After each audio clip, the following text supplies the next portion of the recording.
declared, committed to fill in the gaps of all state universities and colleges, because we take note that the free tertiary education that I, as one of the co-authors, enacted way back in 2017 has not been fully funded since 2022, I believe, because the formula being used by the executive, I believe it's DBM, was short of the prospective number of students who will be enrolling. So it is not fair to the state universities and colleges that there are trainings, programs, and even students in need who are turned away, and programs that are not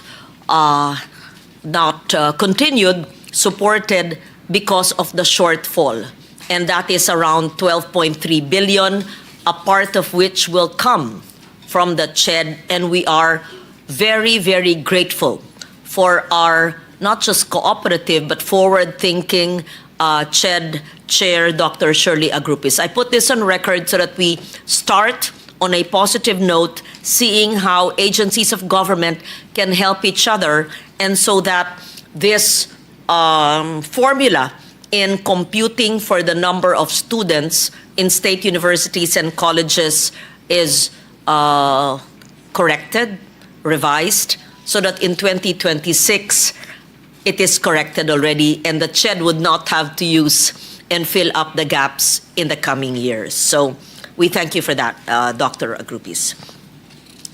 The Technical Education and Skills Development Authority, led by a former congressman from my region, but you're now in NIR, and EDCOM 2 Commissioner, now Secretary Kiko Benitez. We would like to hear, of course, what are your priority measures, if any. If it's not legislation that's needed, I think more than policies and legislation, it's really the implementation of our technical vocational programs and how they can be attuned or aligned with the employment opportunities in our country. We would like to hear from you as well. And the second Congressional Commission on Education, led by Executive Director, is he here, Dr. Carl Markey. Oh, you're there. Yes, of course, our very competent and hardworking EDCOM 2 Chair. Perhaps you can advise us on the priority measures that you want us to file, if I've not filed it yet. But I think I've filed so many bills already. It's a matter of prioritizing which should be heard first. The Philippine Association of State Universities and Colleges, I don't see Dr. Ronquillo here yet. Online, ma'am. He's online from BSU in Batangas, Dr. Tirso Ronquillo. Yes, hello. Are you online, Dr. Ronquillo? Kamusta po kayo? Magandang umaga po, Madam Chair of our new chair of the Committee Opo. on Higher and Technical Vocational Education, Senate, Senator Legarda. Magandang Salamat umaga po. po. We express our support to your chairmanship of Salamat the po. Committee on Higher and Technical Education. We are also thankful of your efforts in the past week since your assumption to office. You high-handedly attended the concerns of SUC, and we thank you for that, Madam Chair. Salamat po. Nasaan po kayo ngayon? Which campus? Nasugbo? I'm actually, Madam Chair, I'm now in Biliran Province. I will be speaking in a Biliran. conference here. Biliran. Opo, Biliran. Opo, sa Region 8. Biliran Province. Yes, State okay. University. Together with Senator Bam Aquino, we welcome you from Biliran. Kamustahin po kami sa mga taga Region 8. Senator Bam Opo. Aquino is here to join us. Thank you very much. The author But, as Madam well. Chair, Yes. to attend on behalf of PASOK physically, I may introduce to you and our colleagues there, Dr. Bert Huga, the PASOK Vice President for NCR. He is there to attend physically, and may possibly Yes. interrupt. I sent our position paper through him, and also Attorney Los Domingo Rosales, our PASOK legal officer. They are there physically attending. Nandito po Madam Chair. sila. Okay, thank you very much, Dr. Salamat Ronquillo. po. We formally recognize the presence, and we're grateful for the support of Senator Bam Aquino. Good morning. Morning. The Association of Local Colleges and Universities, led by Dr. Raimundo Arcega, Yes, kamusta po kayo? My first time to meet you, but we would also like to understand the creation of local colleges and the budgets given and the shortfall. Will this include only SUCs or local colleges as well? In my understanding, it's only the SUCs, but we will clarify that later. All other institutions and stakeholders present with us today, you will be recognized later on by the committee secretary. So at this organizational meeting, let us be reminded that we are here for one purpose, to ensure that every learner, regardless of their background or socio-economic circumstances, deserves the opportunity to build a dignified life through education. We aim to make quality education genuinely accessible and to align learning with livelihood, so that the knowledge gained in our classrooms translates into decent and meaningful work. This requires constant dialogue and commitment among all of us here today, and so we will begin with the briefings of CHED, then TESDA, to be followed by the discussion of 3 measures before us, but I'm not dictating this. I would like to seek your better judgment, and our Vice Chair, you're my Vice Chair, right? Our Chair of Basic Education, Senator Aquino. But these are the measures before us, extending the duration of EDCOM 2. Of course, we need Dr. Yee and his diligent team. Amending RA 10931, the Universal Access to Quality Tertiary Education, and the Local Universities and Colleges Governance Bill.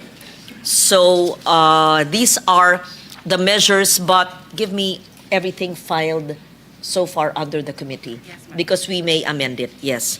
So before we proceed with the briefings, I'd like to request our committee secretary, Ms. Clea Di Nava, to acknowledge our distinguished resource persons. But perhaps even before that, we would like to request Senator Aquino to give an opening statement if he wishes to. Thank you. Magandang araw sa ating lahat. Good morning to everybody. Chairperson Shirley, TESDA SecGen Secretary Kiko, SecGen po, tama no? Correct, no? Director General, sorry. TESDA Director General Secretary Kiko. To everyone here, magandang umaga. We'd like to thank, of course, Senator Lauren for having this hearing. We know that the committee is in good hands with her, and alongside our other colleagues, we're here to really do our best to support and enhance RA 10931 and other concerns of our state universities, local universities, and even private universities in higher education.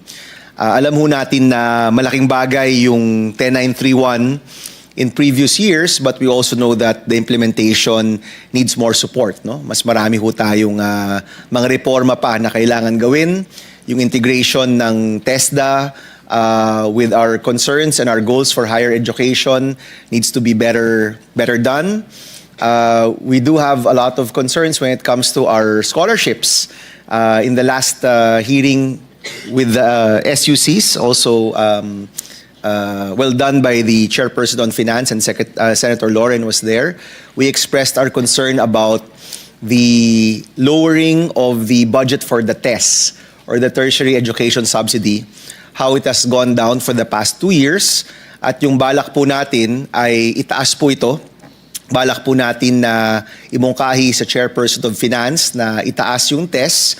Siguraduhin na yung mga mahihirap na estudyante na nasa 4Ps ay mabibigyan ng tulong, gawa po ng TES. At yung iba pang mga estudyante na posibleng wala naman sa 4Ps pero nangangailangan rin ng tulong, ay maganda rin na nabibigyan ng tulong ng gobyerno mula po sa programang ito. So later on, Dr. Shirley, you said na we will talk about it later on. Ito na po yung later on. Magandang mapag-usapan yung tulong-dunong, yung TES, yung iba pang mga scholarships ng gobyerno para maintindihan natin sino ba yung pwede mag-avail nito, paano ba mag-avail dito, at kung nabibigyan ba talaga yung mga nangangailangan. No? Kasi yung Tertiary Education Subsidy po, on the first year of implementation of the Free College Act, ang nabibigyan po niyan, hindi lang yung mga 4Ps, hindi lang yung mga estudyante sa mga SUC, kung hindi pati rin yung mga mahihirap na estudyante sa ating private universities, pati rin sa TESDA actually, may TES rin na napupunta sa TESDA.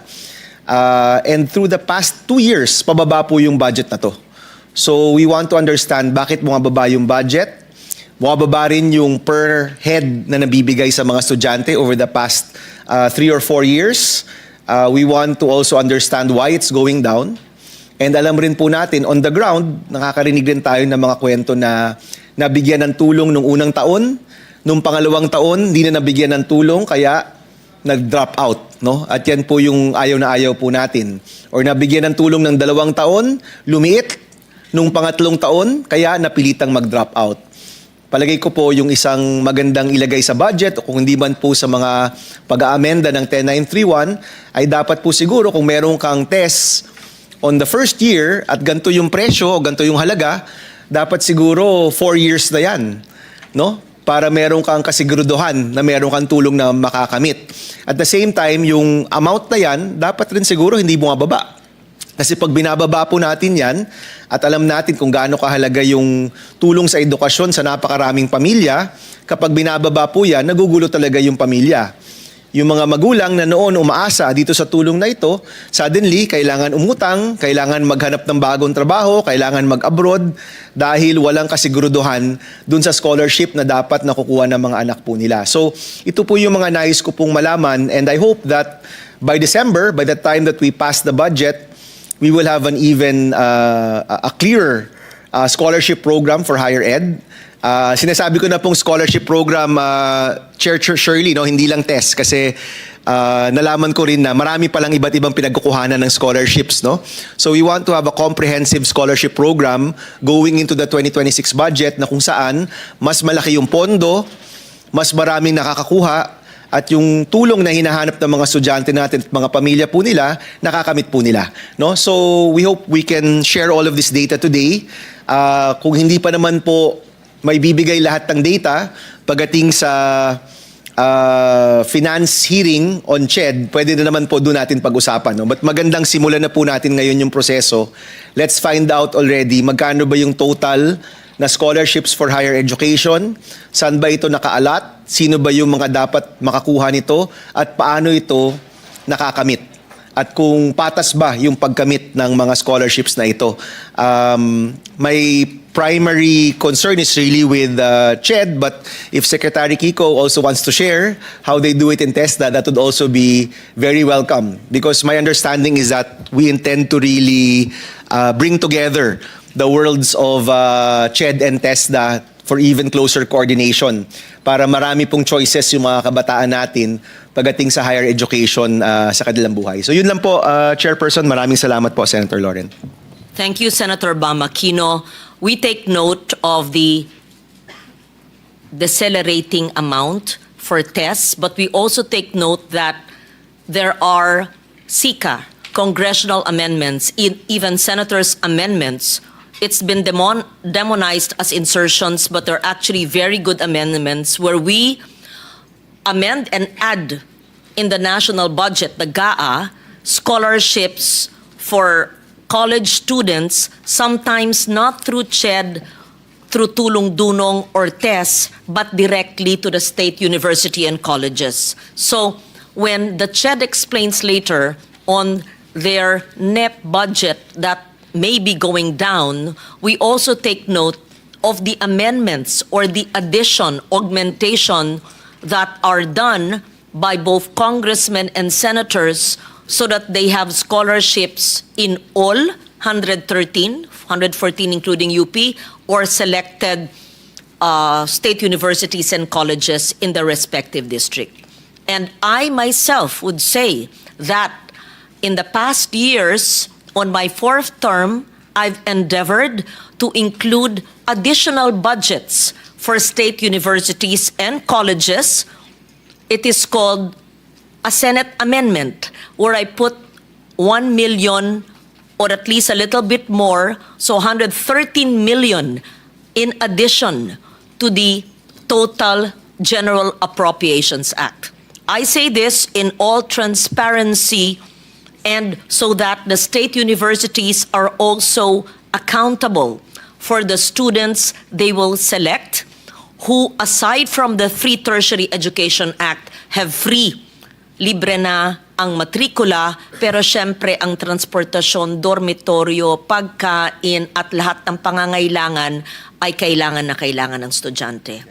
And it's good to include more scholarships because I just came from Nueva Vizcaya State University when it was signal number 3 last Friday. And talagang lalo na yung mga katutubo na pamilya ng mga bata at galing sa bundok o sa iba't ibang IP areas outside of the province, walang matitirahan. Tumitira na nga sa bahay ng mga guro minsan. Hindi naman sapat ang dormitoryo. So kailangan talaga ng karagdagang scholarship allowance galing man sa TES, tulong-dunong, o diretso sa SUC o sa Unifas. Kaya nga alamin natin lahat, paano natin ibibigyan ng liwanag, maari bang isang pangalan na lang kasi confusing. At meron din ang DOST na sa SEI, the Science Scholarships. Meron din. In fact, may staff ako nakapasa ng Science Scholarship. And marami akong kwentong narinig talaga. That's true, nag-drop out. Bakit? Kasi magbibigay ng amendment for 1 year because the GAA year is 1 year. You cannot put an amendment pang-4 na taon dahil mag-expire naman yung pondo sa susunod na fiscal year by December. And so what if that senator or congressman is no longer in office? And so the student will no longer have a source of the scholarship allowance. So we put this on record so that people would know that congressional insertion SICA or Senate amendments or even Congress amendments are not just important, Senator Bam, inaantay ng mga tao at talagang kailangan. At sasabihin ko, lahat po ng state universities at colleges ay humihingi ng dagdag sa kanilang budget. Hindi lamang sa scholarships, kundi na rin kamukha ng sinabi nyo, yung back pay that is supposedly given to them. Pati infrastructure na hinihingi para sa kanilang mga dormitoryo, sa kanilang mga faculty centers, sa kanilang mga silid aralan, many more, and laboratories, etc. So I say that to set the record for this hearing today. Senator Aquino. Yes, thank you, Chairperson. And for the record, the first year of implementation of the Free College Law was the first budget was actually through Senate amendment. Senator Lacson, Senator Legarda, Senator Gatchalian, myself, and a few others, if I'm not mistaken, all worked together to look for the budget, amended the NEP, basically, and found space for the first year of the Free College Law. Kasi nauna po yung... Magandang pinuntos mo yan. Yung maganda yung pinuntos mo. Totoo yan. The year before the law was passed, ay si Senator Lacson may kinwestiyon sa ibang ahensya na 8 billion at chairman ako ng finance, chair ka naman ng standing committee, I think, ng edukasyon. And Senator Gatchalian was on his first year again as well. And it was like an amendment of many senators, but basically us as chairman of finance. And that's a big amendment. Ako po ay naglagay ng 8 billion para sa libreng kolehiyo bago pa maisabatas. At napatunayan natin nun na kaya palang mapondohan. Kaya napasa natin yung batas mid-year, susunod na taon, at bilang chairman ng finance, nahanapan natin ng 40 billion. So, itong free tertiary education ay nagsimula sa Senate amendment na tinatawag ng iba ng insertion, pero hindi ko masasabing insertion. Well, we inserted it in the budget. Kailangan, the same. Amendment, insertion, dagdag, whatever you call it, it's the same thing. Dahil tungkulin natin, ayon sa konstitusyon, ang siyasatin, ang budget, bawasan, dagdagan, ilipat. At yan ang ating tungkulin. Nangyari na ba sa buhay mo, Senator Bam, na yung NEP, National Expenditure Program, na dumaan ng Kongreso naging General Appropriations Bill, na naging batas sa General Appropriations Act, na hindi ka nagbasa, nag-aral, at nag-amenda o nag-insert. Sa ilang taon mo sa Senado, gumawa ka na ba, may taon na ba, na hindi ka nakialam sa budget at wala kang amendment and or insertion? Senator, actually, trabaho natin yan. Yeah, Okay. so ginagawa And mo, in trabaho fact, mo. Yeah. pangako ko na po ito, even before joining the Senate, na itataas natin yung budget sa classrooms. Yes. Itataas natin yung budget for scholarships, yung TESD, kasi 2 years na po itong pababa. Popondohan natin yung feeding program ng DepEd na napakahalaga talaga. Napakarami po niyan. And I know all of if the SUCs are here or they're listening, marami rin po sa kanila nagre-request ng tulong for more facilities and more support, no? So, Chairperson Agrupis and I met many weeks ago, and sinabi ko na po yan sa kanya na we will do our best to increase the budget for scholarships. Itataas po natin to, ibabalik po natin to the 2024 level or even higher, because for 2025 and for 2026, pababa po ito. At hindi po yun acceptable sa akin at sa maraming senador na pababa yung scholarships natin. Itataas po natin yan, and we will make sure na mas maraming kabataan ang makakakuha ng tulong. And yan po ay pag-amendya. We are changing the budget because may nakikita po tayong mas mahalagang bagay, at yun yung pagtaas ng mga pondo na pwedeng makatulong sa mga kabataan natin. Thank you very much for helping me clarify para mabigyan ng kaliwanagan ang issue ng Congressional Senate amendments na tinatawag ng iba ng insertion. Pero mula nung simula nung panahon ko hanggang ngayon, ang tawag ko amendment eh. Kasi yun ang tamang salita. Kung saan man along the way NEP to GAB sa House, naging congressman ako 1 term. Or GAB to GAA, Senators Amendments. Lahat yan, ini-insert sa budget kasi hindi naman yung original budget ang magiging batas. So lahat yan, in a way, pag maluwag ang salita, insertion, pero actually, ang tawag sa kanya, amendment. Yun, para maliwanag. Senator Bam, before we ask them to present as well, I'd like to put on record, in my understanding, the more than 255 billion that was taken out of the flood control budget in the House of Representatives was allocated to what they believed to be more important utilization of resources. However, the state universities and colleges advised me that hindi po naisama ang mga SUCs sa pag-allocate ng budget. So it looks like you and I, along with our colleague Senator Sherwin, with his permission as Chair of Finance, would have to help amend this budget dahil walang SUCs ang nakinabang dito. Thank you. And Chairperson, no, and gusto ko rin itong banggitin po sa mga kasama natin sa education sector. Of course, sila Carol are here for EDCOM. Ang naibabalita is that 26 billion out of the 260 billion ang ilalagay sa edukasyon. And that's too small. Masyadong maliit po yun. Ang expectation po natin is closer to 30 to even 40 or 50% of the flood control budget should go to education. So ano po yan? Tingnan natin kung ano yung magiging proseso namin ni Senator Loren, but I know that many senators are with us, that a bigger portion of the flood control budget should go to education. Yes. Just to be clear, maybe a part of it was given to education but none to higher education.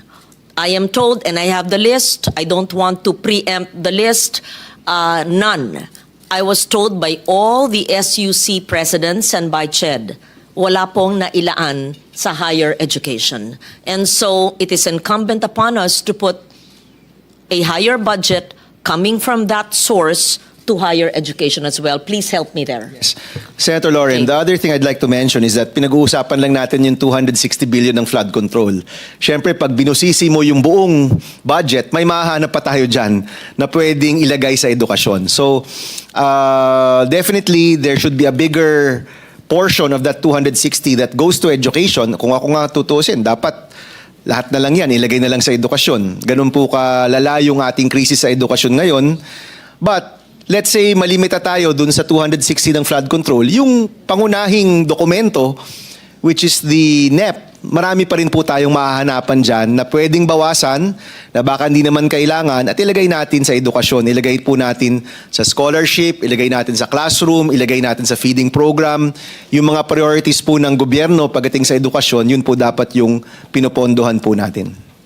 Thank you. And the last point, because from our hearings, we see that most, if not all, whether it's farm-to-market roads or DepEd classrooms or health centers, which are implemented by the Department of Public Works and Highways, not in my words, in their own.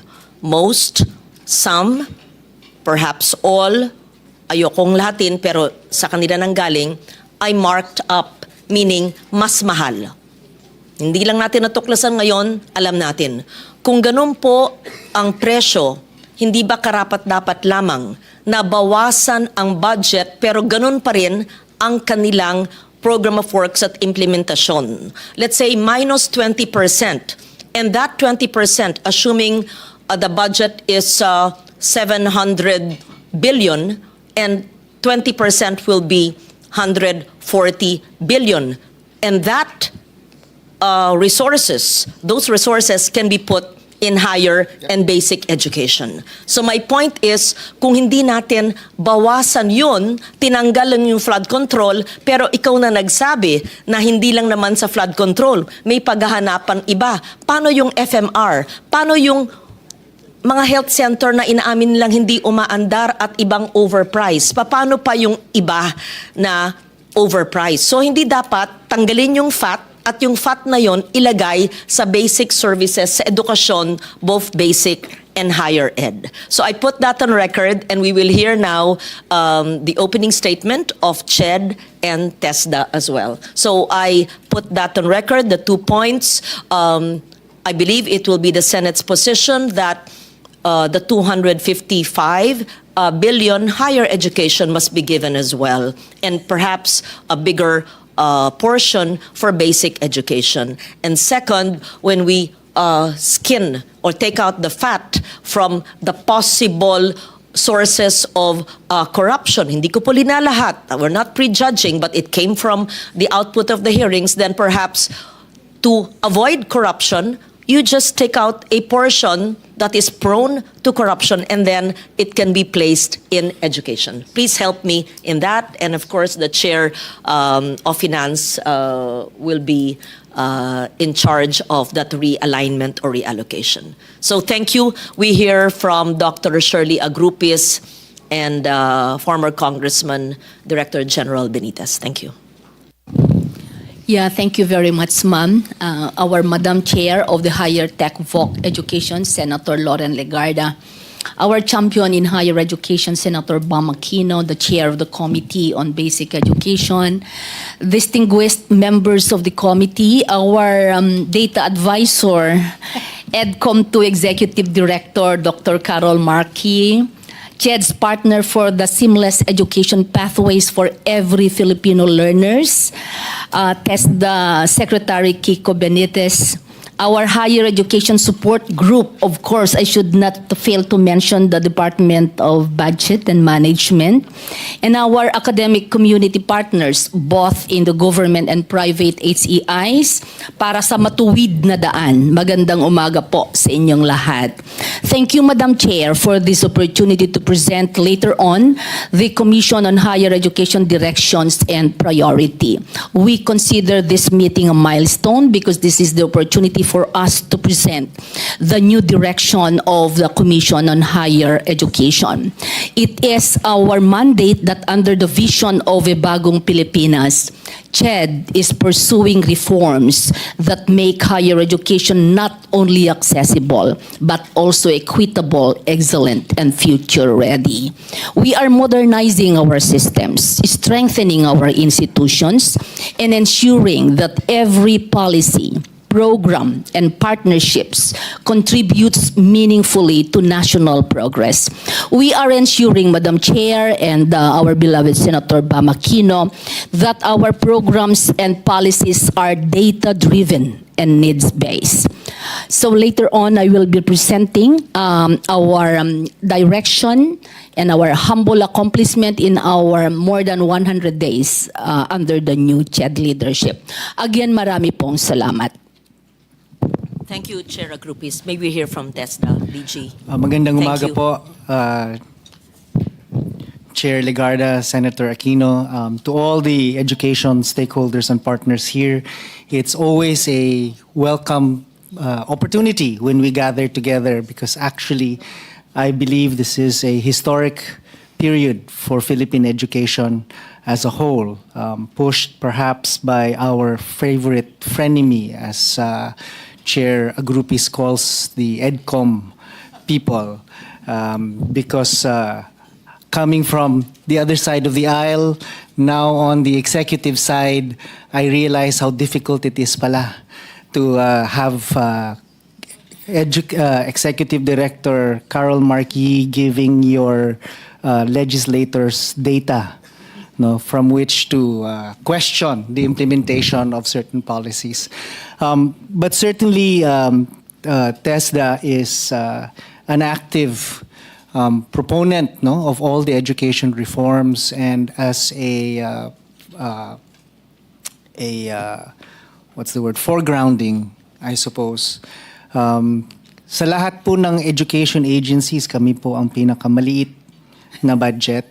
At needless to say, if we are talking about TES specifically, it often feels like DBM forgets that we are also part of tertiary education. So we are hoping, and we're grateful that this year, for next year, that Department of Management has, budget and management has increased our universal access to quality tertiary education funding and almost doubled it from where it is normally.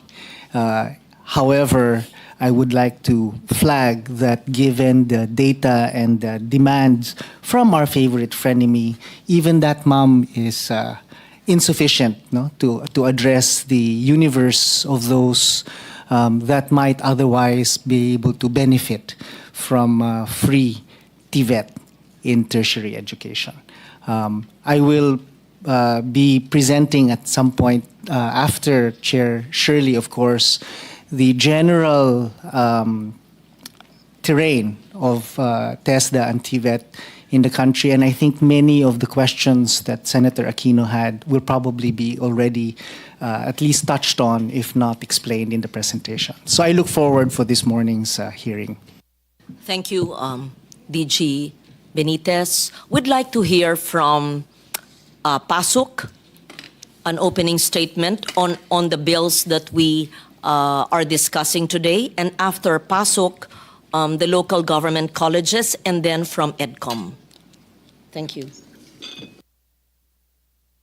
Is Pasuk Chair online? If not, we will hear from the Hello. Vice President. Good morning, Madam Yes, good Chair. morning. Yes. Thank you for this opportunity, Senator Loren, of course, our new chair of Committee on Higher Education. Of course, we also recognize the support of Senator Aquino, who is also with us in this forum, in this meeting. Our partner also, the Commission on Higher Education, the partner of SUCs in pursuing reforms in higher education, headed by our friend, Dr. Shirley Agrupis, all the commissioners, to all of you, good morning po. PASUK is appreciative of what the institutions of government are doing now, the Senate, the Congress, and the Commission on Higher Education, in really addressing the gaps. I think in the last few weeks, we work together and we see a brighter future for our students in state universities and colleges. Much are expected of us, state universities and colleges, but we feel less is given as input to our system. And I think we are now here to address these gaps. On the bills sent to us for some revision, PASUK is appreciative of this opportunity to give our comments, and in appropriate time, we'll be discussing one by one our position on several measures as proposed by the Committee on Higher and Technical Vocational Education, particularly on the possible extension of the EDCOM 2, the creation of the Permanent Education Cabinet Cluster, and some possible revision or amendment of the universal access to quality tertiary education. We will be submitting our position paper, Madam Chair, and in the discussion, we are looking forward to shed light on some issues on our position on the matter.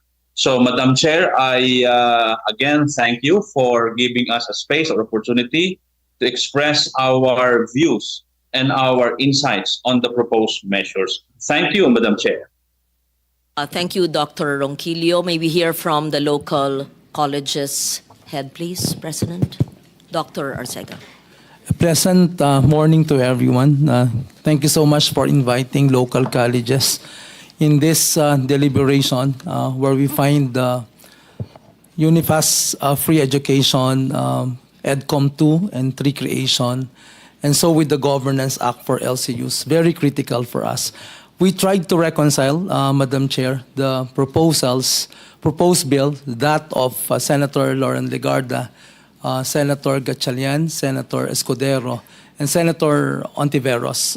We find some differentiating provisions, but we're happy to see most unifying provisions. The strength we find initially from the bill of Senator Lauren Legarda, it put emphasis that there shouldn't be separation between tech, voc, and higher education. We're happy to see in her proposal that there can be tech voc integrated in the curriculum. Initially, I got the chance to talk with Secretary Benitez and telling him during our Manila event that I find it very necessary to integrate tech voc courses, part of a 4-year degree course, to really make so that the students will not think like tech voc is just inferior to higher education. And I find it in the proposal of Senator Legarda. In fact, in her proposal, she differentiated Polytechnic Institute from college to a university. And among those 4 proposals, you find it very strong, a very strong signal that tech voc shouldn't be one separated from higher education. We're also happy to find in today's deliberation discussions relating to EDCOM 2 and 3, though this early ALCO has reservation in the creation of EDCOM 3 that we will register in a while. For higher education, UNIFAS free education, we have our own experiences of gaps, distortion, discrimination, and I'm so happy Senator Bam and Senator Legarda for putting this into a discussion. Today, if you see both maybe SUCs and local universities, we're not receiving the same amount of free education. You'll see LUCs receiving 1,000 per student. You see naman other LUCs with 25,000 and then 30,000. We have 13,000.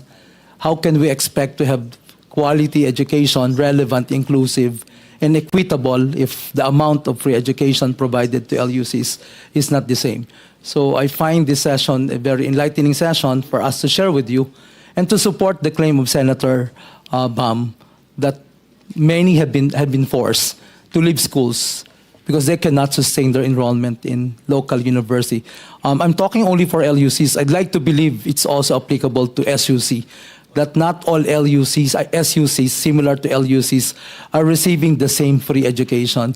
And while we claim to have our higher education inclusive, how can it be inclusive if the amount of subsidy given to each and every higher education is not the same while we're taking the same courses? Imagine a school of a local college with engineering, education, psychology, and criminology receiving about 3,500 per sem compared to one receiving 30,000, 25, higher by many times to that of other local and SUCs.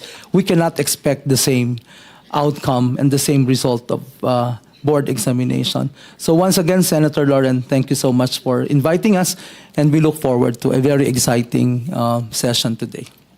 Thank you very much.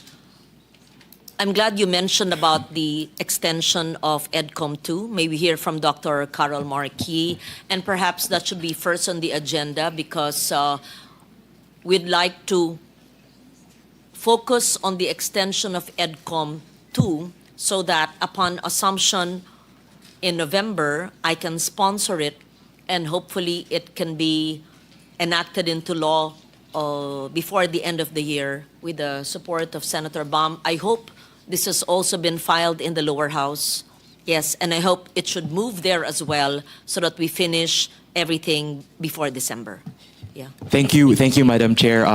We're lucky to have both our co-chairs of EDCOM here, Senator Bam and Senator Loren, in their roles also as chairs of the respective committees on education in the Senate.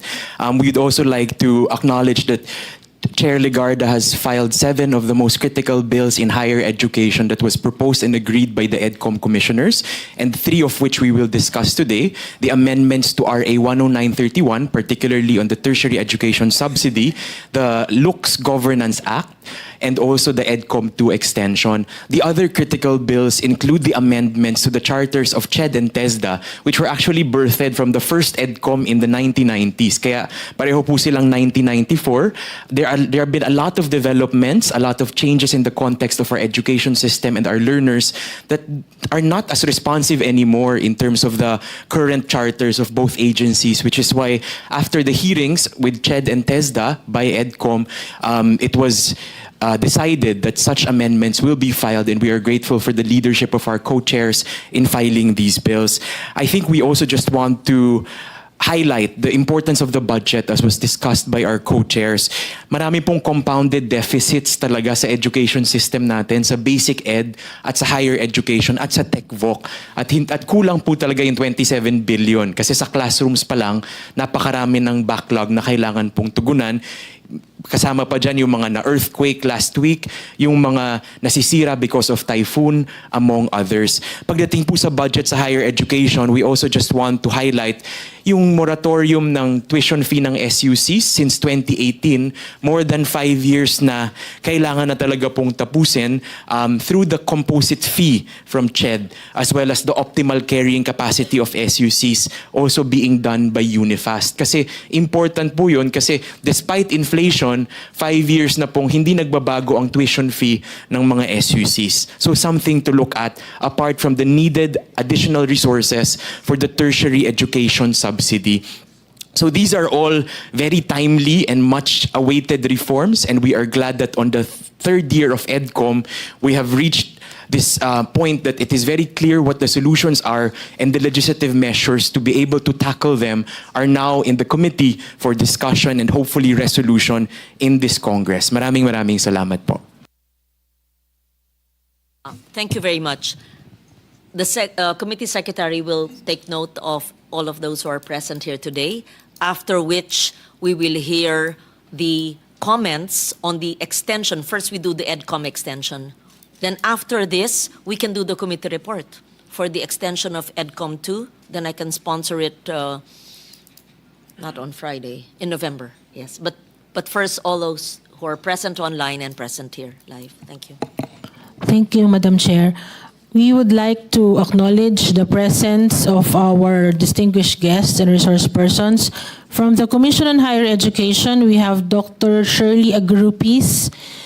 We also have Commissioner Dr. Desiderio Apag III, Dr. Marita Canapi, Commissioner, and Attorney Cinderella Filipina Benitez Haro, Executive Director. From the Department of Budget and Management, we have Assistant Secretary Mary Ann Z. De La Vega, Budget Preparation and Execution Group. From the Department of Education, we have Undersecretary Attorney Filimon Ray Javier and Assistant Secretary Janir Datukan, Assistant Secretary for Learning System Strand. From the Department of Social Welfare and Development, DSWD, we have Assistant Secretary Marites Maristela, National Household Targeting System and Pantawid Pamilyang Pilipino. From the TESDA, Technical Education and Skills Development Authority, we have Secretary Jose Francisco Benitez. he is joined by Deputy Director General Avelino Tolentino III, Finance and Legal Affairs, DDG Vidal Villanueva III, TSDS Operation, DDG Rosana Ordaneta, Policies and Planning, DDG Nita Deliera, Partnership and Community-Based TVET, DDG Felizardo Colombo, Special Concerns. From the Department of Economy, Planning and Development, we have Undersecretary Glenda Rumor, Legislative Affairs, and online we are joined by Dr. Terso Ronquillo, Philippine Association of State Universities and Colleges President. Physically, we are joined by PASOK Vice President Dr. Bert Tuga. We have the Executive Director of the Technical Secretariat, 2nd Congressional Commission on Education, Dr. Carol Marquis. From the Association of Local Colleges and Universities, we have their President, Dr. Raimundo Arcega. From the University of Makati, we have President Elixir Ramos. That's all, Madam Chair. Thank you. Thank you very much. I know that each agency has a presentation.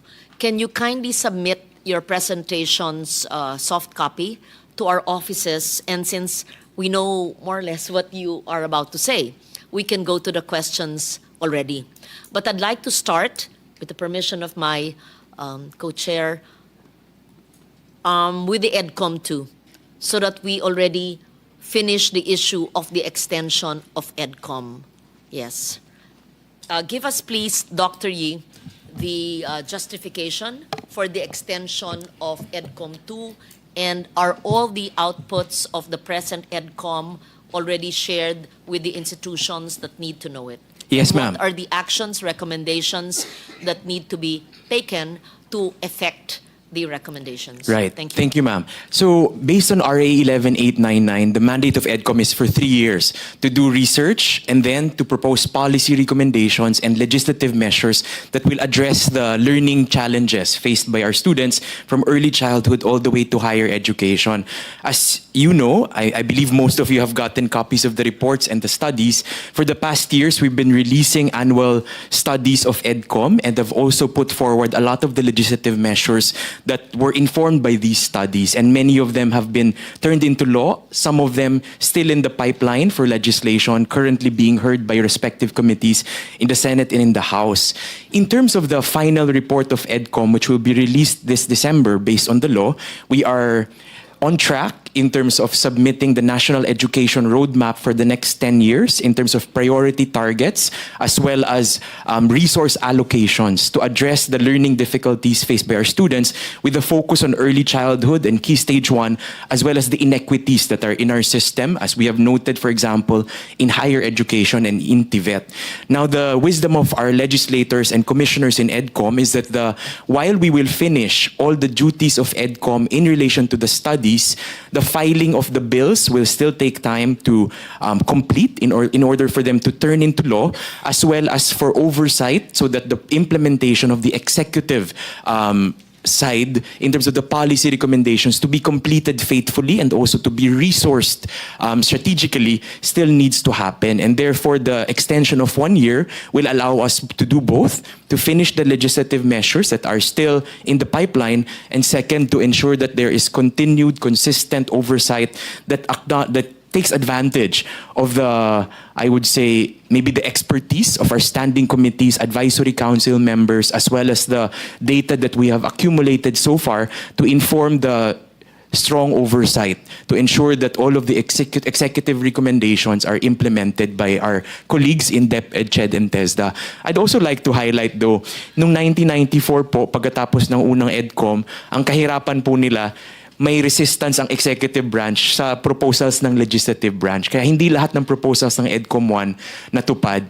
Meanwhile, in our context, we are very lucky that with Sec Sunny, Sec Kiko, and Chair Shirley, there is real partnership and collaboration. And so, minsan pa nga po, kahit hindi pa nababatas, naayos na yung reform from the side of the executive branch. It's really taking advantage of this window of opportunity where there is single-mindedness about what the priorities are and what needs to be done urgently that we would like to take advantage of for one more year to ensure that it is seen through given the severity of the challenges that we have uncovered in the last 3. Maraming salamat, ma'am.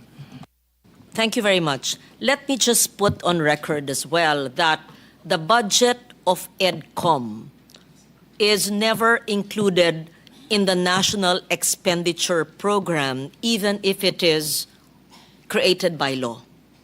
Again, the good work of EDCOM is due to a budgetary amendment in the Senate, what outside of the halls of Congress people call insertion.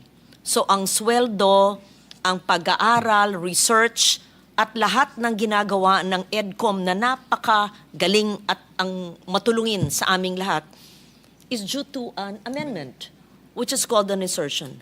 At kung pinagbawal yan, na hindi dapat ipagbawal dahil nasa Constitution yan, yan ay Article 6, Section 24 ng Constitution, basahin nila, lahat ng appropriations, kailangan ang Senado mag-propose, or concur with amendments, nakalagay yan. So para lang maliwanag, tama ba ako, Dr. Yee? Yes, ma'am. Kung hindi kami mag-a-amend, o sabi ni Senator Bam, mag-insert, Yes. paano na kayo? Yes. Totoo po yan, ma'am. Kaya nga, hindi kami nasa humihinga NEP ba hanggang kayo? January Nasa NEP? pag lumabas yung GAA. Were you in the NEP Never, of never, ma'am. 2025? Wala po. So Wala paano po. na ang sweldo nyo pag hindi i-insert ni Senator Bam? Yes. And as you know, ma'am, we faced that challenge early this year also. Kaya po Yes. talagang may proseso.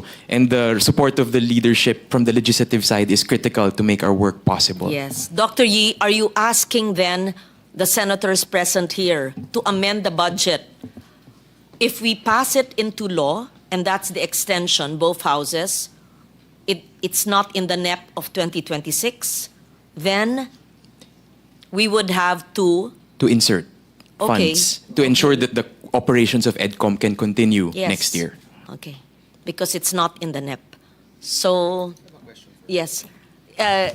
Questions on the extension Yes. of EDCOM too. Thank you. Dr. Carol, so my understanding is that the versions in the Senate, it's merely an extension of the current EDCOM. But I know the House, parang iba ata yung gusto nila, di ba? Actually, the difference is only 2 years yung sa House, 1 year yung sa Senate na extension. But in the Senate, we also have another bill for an EDCOM 3, which is joint executive and legislative. So Okay. that's the difference. That So- is the more substantial difference. So there's a bill for EDCOM 3 and there's a bill for extending EDCOM 2. Yes, in the And Senate. then right now, we're discussing, Madam Chairperson, the extension of EDCOM 2. Yes. Not the EDCOM 3 bill. Yes. On the table Are- is the either extension and the number of years, because there are varied versions, as well as the creation of EDCOM 3. That's why I want to hear Yes, ma'am. from EDCOM itself and CHED and TESDA and anyone present here and yourself as well, what is your preference para marinig natin. Right. And kayo ang makakaalam ano ang mas maayos, mas gusto nyo Yes, ma'am. sa pagpatupad ng patuloy niyong trabaho. Thank you, ma'am. In terms of the deliberations within EDCOM, with our commissioners also, the consensus is that the extension is the more appropriate direction at this point because we have the people, we have the Standing Committee Advisory Council members, we have the data. It is continuing the same work that we have been able to be hopefully productive in terms of churning out the necessary analysis to inform the policies and programs that have been so far pursued. Yung EDCOM 3, kung baka daw at a certain point in the future to think about, but right now it is premature, is our conversation internally. Para po matutukan muna yung pagtatapos talaga ng executive issuances kaysa a total restructuring. That is the conversation internally. Although, also to caveat that after the 2 years, I think we need to start thinking about how to really strengthen technical oversight from the legislative and the executive side. Kasi po, kitang-kita natin in the last 30 years, yan yung challenge natin. In fact, one of the stories I would always remember, nung first year report ng EDCOM, nung nag-release po kami, meron po kaming data kasi on textbooks na hindi na-deliver for the past decade. Tapos, nagtaka yung mga senators na kasama ko po sa gallery. Sabi nila, but we fund this every year. So bakit wala nung taon na yan, nung taon na yan, nung taon na yan? I guess the reality of our legislature is that the committee chairmanships change, the senators change, and sometimes yung staff na gumagawa ng technical work, nababago din. Kaya yung institutional knowledge on a year-to-year, madalas hindi na pagtatagpi across decades. Kaya minsan, may mga bagay na nakakaligtaan. Kaya, I guess in the long term, something to think about after the extension of EDCOM is how to sustainably strengthen and ensure that there's institutional knowledge in terms of building that base of information as well as expertise in the sector to ensure continued strong work from the legislative in partnership with the executive. Siguro yun lang po yung caveat. We hear now that EDCOM 2 extension is a preferred path instead of creating EDCOM 3 without really, with the possibility of it being considered in the future. Yes. What would be the most appropriate duration? 3 to 1 year to realistically complete the reform agenda of EDCOM 2 while avoiding any bureaucratic overlap? Yes, ma'am. I believe 2 years might be ideal because 3 years naman will also, magulo na po yung third year kasi po marami ng ibang nangyayari. So 2 years is sufficient time just to match the pace of the executive branch in making sure that there is real partnership and that everything is working in lockstep. Thank you. Okay. Extending EDCOM 2 could ensure policy continuity, but just so that I put it on record, could it also blur accountability if its functions overlap with the executive bodies? And this is what we want to avoid. Conversely, allowing it to lapse could disrupt ongoing evaluations and stakeholder coordination. So I just want to put both on record, and how would you answer that? Then we hear from both CHED and TESDA. Thank you, ma'am. So just to respond to the 2 points, I think dun sa una po, wala naman pong problema because it is clear that the work of EDCOM is research and legislative measures and policy recommendations. Ultimately, the actions will need to be taken and accepted by the executive branch. Kaya po, usually, nangliligaw din kami at nangliligaw po tayo para ma-accept siya. So we really need to work closely with the executive branch to accept the proposals and then to implement because ultimately it is only the executive branch that implements. On the second point, yes, I guess just to call out that there is the administrative order signed by the President in response to the Cabinet Cluster on Education that was a concurrent resolution of both houses, recommending the creation of a Cabinet Cluster focused on education. The President since released AO 36 series of 2025 to create that Education and Workforce Development Group composed of the secretaries of DepEd, CHED, TESDA, but including now DepDev, DOLE, as well as DMW. So there will be oversight which the President himself will oversee as chair of this group, but that is from the executive side. And the function of oversight in the executive and legislative can coexist because it is both a responsibility of both branches of government anyway. So also perhaps no overlaps there, but in fact even greater synergies because it is the same data set which we could both discuss, deliberate, and figure out what best ways to move forward to address challenges faced. Thank you. We'd like to hear from DepEd as well. Yes, Yusek Javier. So DepEd, CHED, and TESDA, can you please give us your comments on specific reform areas or implementation gaps, if any, that would most benefit from the continued oversight work done by EDCOM 2? May I have your comments, please? Yusek Javier first. Yes, good morning, Senator Lauren. Good morning, Senator Bam. With respect to the extension of EDCOM, of course, we respectfully defer to Congress. But I'm here, Your Honors, to register DepEd's support for the extension of EDCOM. The data gathered by EDCOM from different agencies have assisted the Department of Education in shaping its policies. In fact, Your Honors, EDCOM is also instrumental in linking together the educational agencies in the Philippines, that is TESDA, CHED, and DepEd. In fact, just recently we had a historical first joint MANCOM with the three agencies, culminating or the coordination between these three agencies, and that's because of the help of EDCOM. Extending EDCOM's life, Your Honors, will ensure the continuity of the efforts, the gains that already been obtained will also be maximized. So for us in DepEd side, Your Honors, we support the extension of EDCOM's life. Especially now that EDCOM and the three agencies are coordinating well, I think we can continue and we can see through the recommendations of EDCOM. In the past 3 years, the data were gathered, researches have been done. I think in the next year or two, it is now time for EDCOM to monitor the implementation of the recommendations, Your Honor. Thank you, Undersecretary Javier. How about Dr. Agrupis? Which of the versions of the bill on EDCOM would you, as CHED Chair, prefer? Yes, good morning, everyone. Again, on the part of the Commission on Higher Education, we fully support the extension of EDCOM 2 because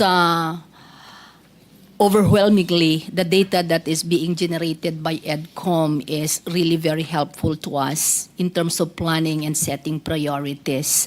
We have started using the data generated by EDCOM 2, and it is very helpful for us three in designing a seamless pathway to make sure that no one is left behind in the field of education. So truly, CHED supports the extension of EDCOM 2 so that we will make sure that whatever policy that have been generated as an output of their data will be cascaded down and monitored. Thank you. Take note of that. Thank you. And DG Benitez, please. Thank you very much, Madam Chair. I would like to echo Chair Shirley and USEC of DepEd that TESDA as well fully supports the extension of EDCOM to at least for 2 years, right? I think between the 1 year and the 2 year, 2 years is probably a better length of time to ensure continuity of what they've done. As a former commissioner and principal author of the EDCOM 2 law myself, it's very clear that the data-driven studies that EDCOM has generated created the conditions through which the three agencies looked out of our own little silos and bureaucratic concerns, ensuring a much healthier education system. No, so I'm hoping yes, Madam Chair, also for the record, na malagay po sa GAA ang budget ng EDCOM at that sana naman po mapadami pa ang kanilang mga studies na pwede nilang magawa on behalf, in fact, of the system as a whole, beyond the three agencies that handle education in the country. They have been very useful. They have brought to light things internal to the agencies that the agencies may not, in fact, have realized to begin with, as well as allowed us to see the possible deficiencies and obstacles in the proper coordination so that the system actually works as a whole. And if education system works as a whole, the Filipino people can only benefit. Thank you very much, Madam Chair. Thank you, Secretary Benitez. May we ask Dr. Yee, did you submit a formal budget proposal to DBM? And why were you not in the NEP when you're existing? So we were go. they expecting you to lapse this year? Is that the reason? Well, that was the general expectation. But even last year, ma'am, we submitted naman through the usual processes because we go through the mechanisms of both the Senate and in the House for budget process submissions. So first quarter of the year, we submit, we propose our budget, pero natatanggal po kasi the practice is amendments to the bill are removed from the NEP for them to be re-included in the process of the budget deliberations when it reaches Congress. So even if we do submit, it gets removed and then we need to lobby for resources to be allocated annually. So, if we pass this measure, what happens? You are not in the NEP of 2026. There is no budget. You don't have to lobby. We have to amend it, right? Yes, ma'am. And give us what's needed. Yes, Can you ma'am. give us, just so that it's transparent, an estimate amount needed? Because yung cost, wala sa panukalang batas. Nandun lang yung tanning para din makita, tas reflect nag-insertion yung dalawang chair. Yes, para maliwanag. Yes, ma'am. So Magkano ang kailangan nyo? usually the practice is that the funding for EDCOM is divided in the House of Representatives and in the Senate, so that both houses contribute to the work of EDCOM as a joint congressional body. see. But the total amount is 116 million for 2026. 116 Yes, divided by 2. po. Yes, po. Okay, and just give us the breakdown, please. Yes, Maybe not now yes. if you have it. Yes. These are salaries. You don't need infrastructure, right? No, you ma'am. need building. You have an office in both houses. Yes. These are consultancies. Yes, po. And Are all research your people- studies commission. Research. Yes. Yes. And it's good to know that you have partnerships, right? Yes. Because you really can't get permanent plantilla people. No. Hindi kaya yon. You have ongoing memorandum of understanding and agreement. Yes. Anong diferensya nung MOU at MOA ninyo with various institutions? Yes, ma'am. Research organizations, international partners, to support your policy studies, your consultations, and your capacity building initiatives. Yes, ma'am. So these collaborations are essential in sustaining evidence-based education reform. Yes. And ensuring that these reforms are both local, para applicable sa atin, di ba? Sa iba-ibang mga local government colleges, sa mga SUCs din, sa regional education institutions, at globally na tayo'y updated din. Yes. So, Ma'am- given this, just let me finish, the existing MOUs and partnership agreements, how would you explain this institutional partnerships, and will this be included in your 116? Are these funded by the partners that you have? Yeah. Yes. Okay, then proceed with your Sorry, answer, ma'am. please. Yes, ma'am. So actually, when we started our work 3 years ago, it was clear that because of the volume of issues to understand and tackle deeply, we would not be able to do that just from within EDCOM and within the resources that were given to us. So what we did was to actually partner with universities like La Salle, Ateneo, UP, PNU, among others, and a lot of civil society organizations. So in fact, I would like to think of EDCOM more than just a legislative body. It's almost like the education sector coming together to address and understand its own challenges for the benefit of Filipino students. Because to be very, very honest, we will not be able to do what we've been able to do if not for the free work of our standing committee members, advisory council members, mga presidents of universities, experts in the fields who are not paid but come just with a measly honorarium for all of our consultations, school visits. So far, we've published about 110 studies since the first year. Siguro po ang pinondohan po natin dyan kalahati, the remaining half, contribution of partners in the education sector, universities, foundations, because they believe in the critical work that we need to do to address the learning crisis. Very good. I will link you, if you're not yet connected, with the Department of Foreign Affairs so that they know in all their jurisdictions saan may grants, Yes. or even experts. Ang dami niyan natutulong sa inyo. Pangalawa, well, I just arrived a few weeks. I visited Singapore just for a few days for a Lee Kuan Yew exchange fellowship, and they would be more than willing to help EDCOM. Third, I think I already connected you with the Asian Institute of Management, Yes, ma'am. AIM, who can help you also with AI, blockchain, and data analytics, etc.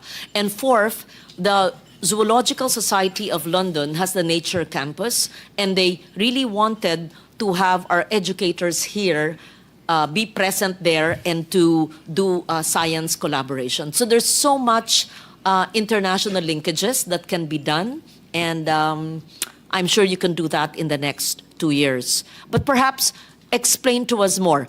Sino na ang inyong institutional partners? What countries, what institutions, do you already have who are already assisting you? Are you able to tell us at least the top 3? And these are, how are they influencing the kind of work that you do? Yes, ma'am. I'll also add, because I know that you are a strong supporter of the Philippine Studies program in SOAS in London. Actually, a lot of the resources that we have historically, like primary references during the first years of the Philippine education system in the early 1900s, a lot of the materials are actually in the University of London because it was shipped there by ambassadors who were stationed here. So in fact, some of the resources, historical references on Philippine education, non-existent in the Philippines, are in libraries abroad.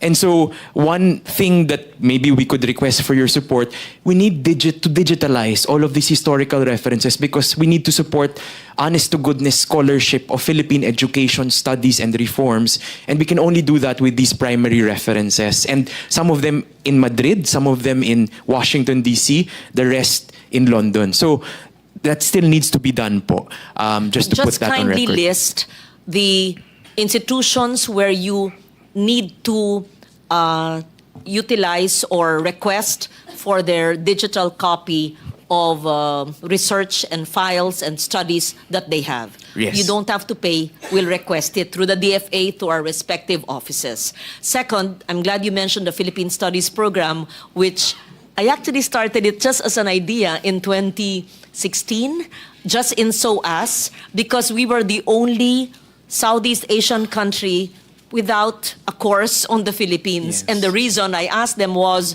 why not? Because they don't know much, or they had materials, but there was no support from government. Masakit yun. I said, now you have support.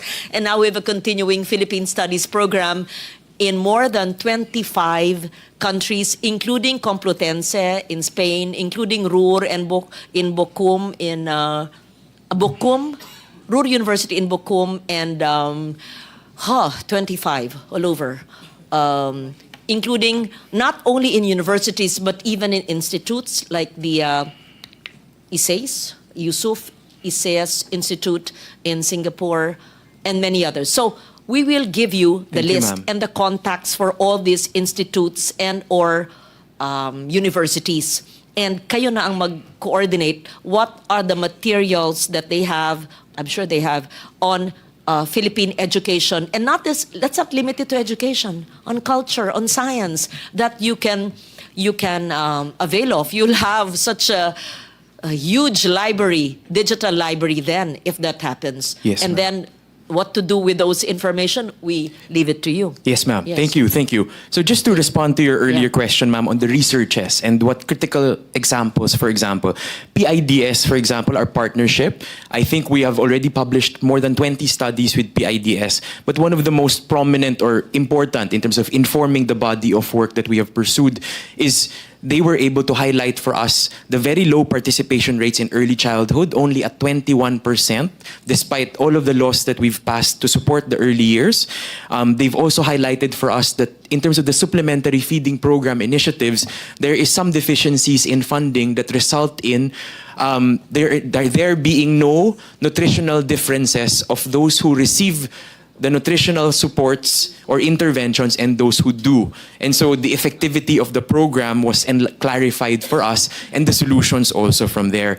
LaSalle, for example, the strong support of LaSalle, 20 studies that they funded as a university to support the work of EDCOM, among them, the one that highlighted for us that apparently we are the bullying capital of the world with the highest prevalence of bullying in the country. They've published about 5 studies to understand the different facets of bullying. Kaya nga sabi ko, pwede na po kayong gumawa ng Center for Bullying Research to help us truly understand and dig deep about these challenges. ID Insight, another strong research group, gave us a study, finished it, on learners with disabilities. They were the only ones who really had the patience to dig deep and find all of the data and do site visits and consultations on the ground on the context of our learners with special needs that really need so much more support and attention from government. Fulbright sent fellows to us to work with us, and they did our initial analysis of principals in the country. Doon po lumabas yung data na kalahati pala halos ng schools natin walang principals, and we only found that out last year. Ateneo just completed 20 studies with us, among them an analysis of the graduate education courses in the country, master's and PhD, to show that less than 20% finish PhDs in the country, and that most of our programs are ed administration and public ad. The last study of this kind was conducted in 2012. World Bank also conducted a study to show us that we have the least number of practice teaching in pre-service education, our bachelor in elementary and secondary, fewest number of practice teaching in the world, which tells us, okay, we need to revise our curriculum because we are not really giving them hands-on training so that they are ready to teach after they complete. So just among the 100 plus studies commissioned by EDCOM. We are the lowest in the world insofar as? Practice teaching, the number of hours to practice teaching as part of your teacher education curriculum in college. We have, how do you increase the number of hours? So How do in you other comply with countries that? like Finland po, first year pa lang may oras na pang practice teaching, first, second, third, and fourth Is this year. internship? Iba yun. Parang ganun po, Parang field, internship. yes. Field. Field practice. Sa atin kasi, sa One semester, sa fourth huling year. taon na, sa Yes. fourth year. Yes. Like in Finland, first year pa lang. Yes. Kasi you are given time to observe Yes. and then progressively given more responsibilities. And what's stopping us? Is it the budget? No. Or is it the curriculum? The curriculum, previously constructed by CHED, which is updated every 12 years. So it is advisable to have internship or practice teaching from the first year. Yes. And the challenge here is a curriculum they're following. Yes po. To change a curriculum, what would it be? Just CHED to revise it? Yes, ma'am. Or the school? The school to revise it for CHED to approve it? CHED, ma'am, to CHED. revise the PSGs of teacher education. It's not policy, legislation? No, ma'am. No. Okay, so you discuss that with We Chair have, Grupi. So yes. it's good what we have this and everyone's present here. Yes. I'm glad you mentioned that. And kindly give us the country model. You mentioned Finland. Yes, ma'am. Is there any model within Asia, Southeast Asia? Well, Singapore is a best practice. Singapore, Hong Kong okay. also has Sure. very forward-looking practices. So practice teaching should be on the first year. Baka cost din yan kasi mahal ang internship, hindi ba ganun? Transport o no? I believe it is Or- more about the policy lang But the po. institutions to absorb the teachers from first year, is that not a challenge? They partner, ma'am, with DepEd schools to do that. So it is the same context in many other education systems. For me, it's beneficial because kailangan nga ng tulong ng mga teachers sa DepEd, right? Yes And po. principals. In fact, what I did, Senbam, with, again, a amendment, no? For DOLE GIP. Gustong-gusto ko yung programa ng DOLE, yung Government Internship Program. Hindi yung tupad na walis-walis, ha? Hindi. Government Internship. I link them with DepEd. And then the DepEd supervisors and the superintendents and the principals work with the youths, the senior high school who have not yet gone to college, or even out-of-school youths who are recipients of DOLE GIP, and they are trained in DepEd. This is different from your practice teaching. These are college students. But what I'm saying is, kulang na kulang ang mga staff ng DepEd. Tuwang-tuwa sila pag meron mga internship program gaya ng DOLE GIP. Mas matutuwa pa sila pag college students yan ng education ang kinukuha. So, dapat walang hadlang. Yes, ma'am. And to support your point, literacy remediation through the ARAL program could be tied to go together with this, no? That when they're there, they're also supporting tutoring that is also done naman by a teacher when they graduate. So it's good training. Teacher aides to support teachers with very big classes of 50 to 60 students so that they have a buddy to help them with managing the class. So many other type of opportunities to really maximize pa po. What year did CHED prohibit practice or internship on the first year? Hindi naman po prohibit, but they just did not put in the guidelines that there should be or that there is Baka as naman minimum hindi ang CHED, standard. hindi lang ginagawa ng mga eskwelahan. Why does it have to be CHED approved? Because CHED po prescribes the minimum guidelines for the curriculum, and usually it is filled to the brim for each year. So if you put additional courses, wala na pong paglalagyan ng kurso. No, it's the sa minimum, ibang-ibang but taon. it did not say na bawal. So nasa eskwelahan na yon na maglagay ng so these are additional hours? It will require additional hours. So pag puno na po yung semester na dinesign ng CHED na minimum, wala naman pong ibang paglalagyan yung mga schools kasi punong-puno na siya ng subjects na kailangan nilang aralin. I'd like to hear from Dr. Agrupis. Yes, is there a possibility of amending the curriculum to allow internship or practice teaching not just on the last year but within the 4 years? Thank you. Yes, Madam Chair. Just yesterday, together with Secretary Sunny Angara of DepEd, we approved already the revised and strengthened teacher education roadmap. And one of this is the pre-teacher service and scholarship dedicated to enhance the professional profiles of our teachers. On the side of CHED, we are currently reviewing, admittedly, the internship is only confined in the 4th year, but the PSG and CMO for the early childhood, the elementary and high school curriculum is under review, Madam Chair. We will commit aligning to EDCOM 2 recommendation, Madam Chair. Madam Chair. Yes, ma'am. Yes, Dr. Tuga. Yeah, just to have a rejoinder on the topic, in the reframed teacher education curriculum, which was also approved by the Teacher Education Council, it now accommodates more than 6 months of an teaching internship program, up to 1 year. So I think the recommendation of EDCOM has already been addressed by the Teacher Education Council. Yeah. I'm happy to see. I feel the very strong synergy Yes. between and among the heads of our agencies. Very good. Thank you. Yes, I just wanted Secretary to, Benitez. to comment that much of this is really because finally the Teacher Education Council is actually functioning.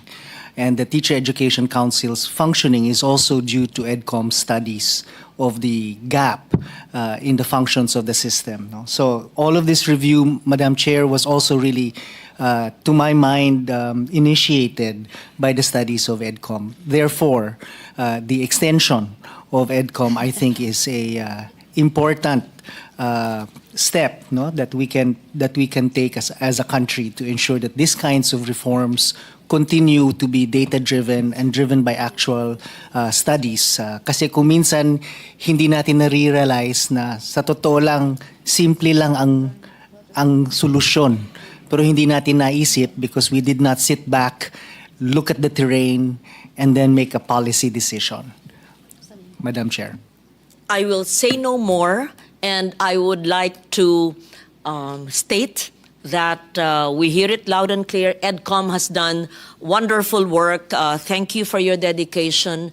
I will do the committee report on the extension of EDCOM 2 more years. That's for EDCOM 2. And we would like to help you in furthering your collaboration with international partners and institutions. Kindly also share all your studies thus far. Maybe put it in a online. It's online. You have a website, social media page. Yes, ma'am. On Facebook. Yes, everywhere. TikTok. Okay, and that's all there, complete. Hindi lang abbreviated versions. Yes, ma'am. The full long and the studies. short. Yes. Very good. Make it as interesting Madam as Chair. possible. We do our Yes. best. Thank you. Madam Chair. Yes, Dr. Agrupis. I saw the photo of when a photo comes out, does it mean he wants to speak? He wants to speak. Okay. Madam Nakita Chair. ko, pero hindi ko narinig. Okay, Dr. Tirso muna, then Dr. Agrupis. Salamat. Thank you, Madam Chair. I think this is just our insight of issues on the extension of EDCOM. Of course, there are 2 points here, whether to create EDCOM 3 or extend the work of EDCOM 2. Basically, PASOK is supporting the extension of EDCOM 2. While it is also possible for Congress to have EDCOM 3, but if we will do that, it will be again new structure, new target, new maybe research direction. And it will more or less repeat some administrative costs, startup admin costs. And to our mind, it is better to have better institutional memory or knowledge to extend the works of EDCOM 2. And maybe the extension of 1 year, 2 year, or 3 years, we are into extending it maybe up to maximum of 2 years. Because if it's 3 years, it's similar to its previous life. It's no longer extension, it is multiplication of itself. So I think better to maximize the gains of EDCOM 1 or EDCOM 2. I think an extension of 2 years is good enough. But I think we have to ask from EDCOM 2 the deliverables, or maybe the commitment that after 2 years, we are almost done with our targets. I think that's critically important. And generally, having EDCOM 3 will undermine the continuity of the works of EDCOM 2. I think on that note, we express on behalf of the state universities and colleges the support for the extension of EDCOM 2 up to a maximum of 2 years. Thank you, Madam Chair. Thank you, Dr. Ronquillo. And the last to speak will be Dr. Agrupis, and we proceed to the next bill. Thank you. Yes, thank you very much, Madam Chair. I mentioned earlier that all the PSG and CMOs related to education is under review, and I would be remiss if I will not update the committee here, especially Chair Lauren and Chair Baum, that our technical panel already instituted the field learning as early as first year. Salamat po sa inyong lahat. And are there any other comments? And yes, Dr. Arcega. Upon on behalf of the local colleges, we are in full support of the renewal of EDCOM. Thank you, because you're able to reconcile the gap between basic, technical, and higher education. And more than that, after fixing it via research, which is more, stronger, right? The decisions of the education agency became more sustainable and became more futuristic. We would like to support the renewal, though in our case we don't want 2 years, but we want to have 3 years, because the role of Education Commission is fixing all these three, right, and reconciling the data from basic to higher, and the data being produced by EDCOM, have guided everyone. And what we're happy about, I'm part of the EDCOM 2 as Higher Education Subcommittee Senator, and we saw the transition of leadership from the Senate, Congress to TESDA, DepEd, and CHED. No? So for us, we find EDCOM as a reconciling mechanism, and I don't think we can reconcile it in the next 3 years. I guess to be able to fix continuously the issues and concerns of education, we have to continuously do researches, follow-up researches, and that's the only way to survive.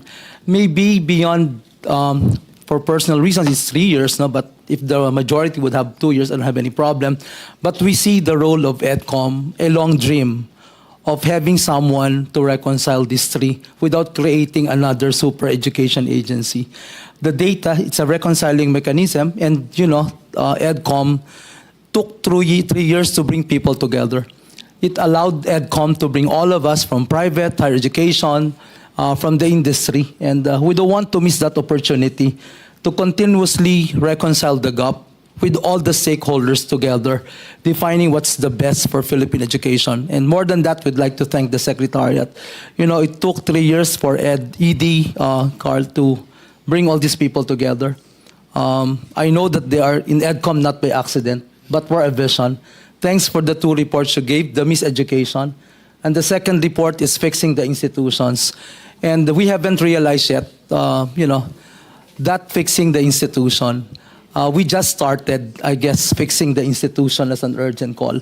So we don't want to lose the people of EDCOM who were trained technically to write something and to have an input for all these 3 agencies. And more than that, not 3 years, maybe tentative 3 years, but moving forward, even beyond our leadership, we wanted to have this Education Commission helping us to bring all numbers together from basic to higher, right, without referring to who behind it.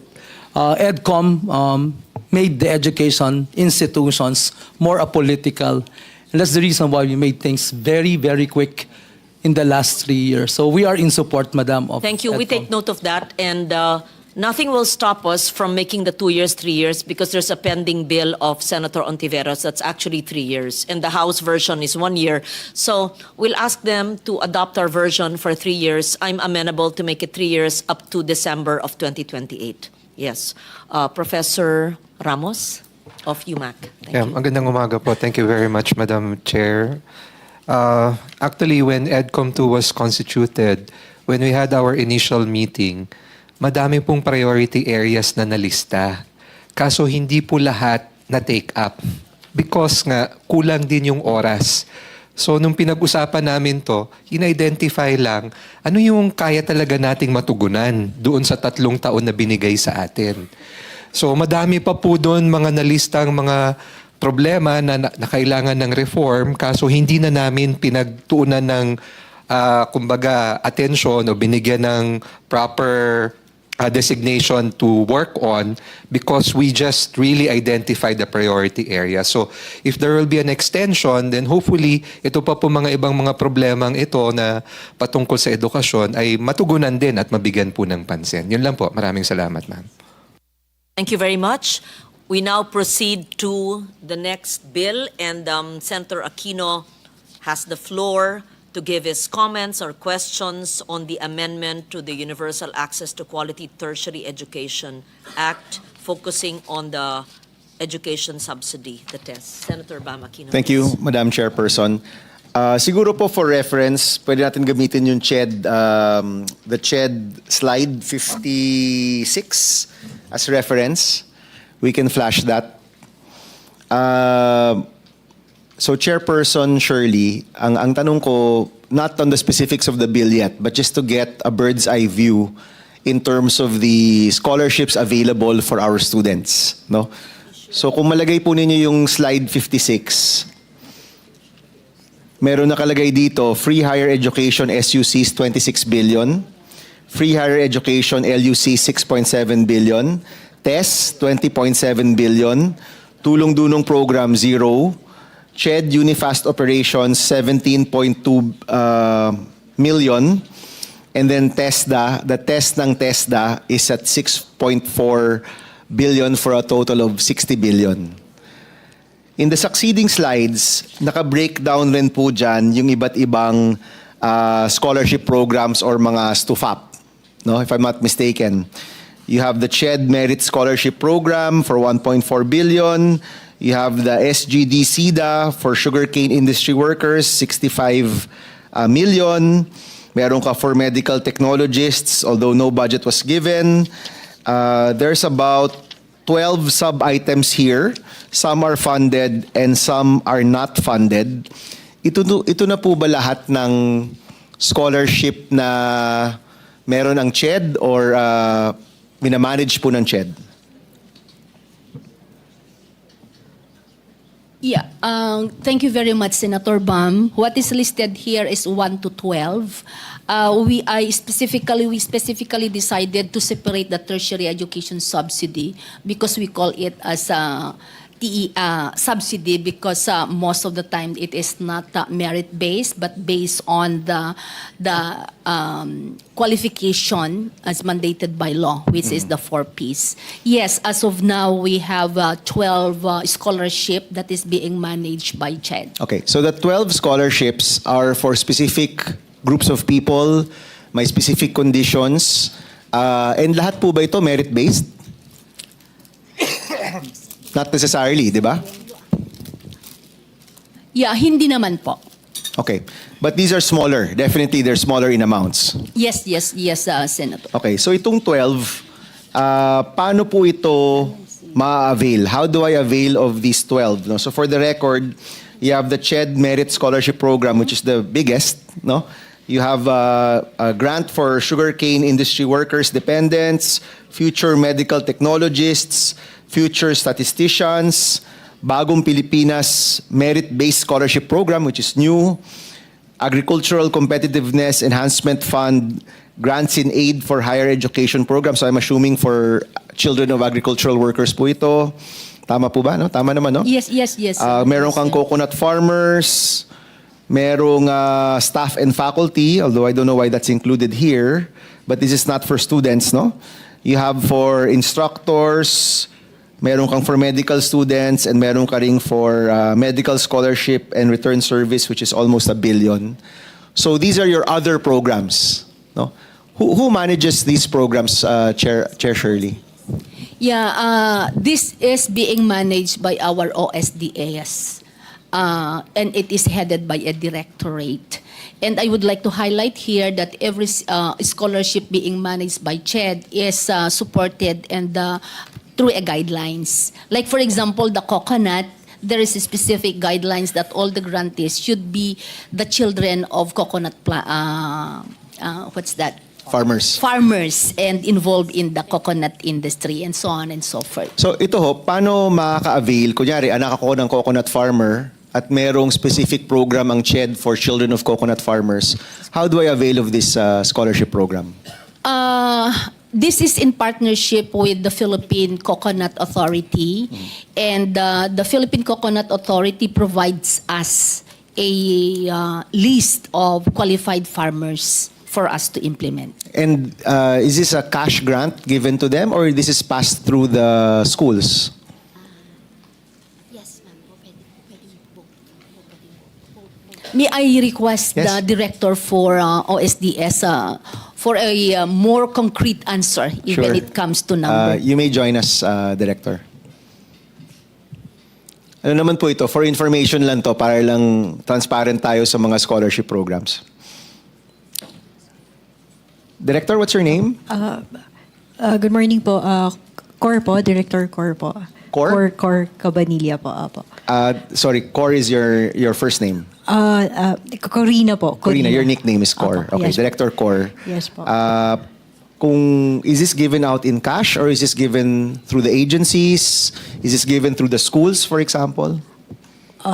This is implemented po through the regional offices. So there are slot allocations being given to them. This is the slot allocation is in consultation with the Philippine Coconut Authority because they have the database on determining po yung mga sugar farmers po and their families. Kasi they have to be registered there for that's one of the eligibility requirements.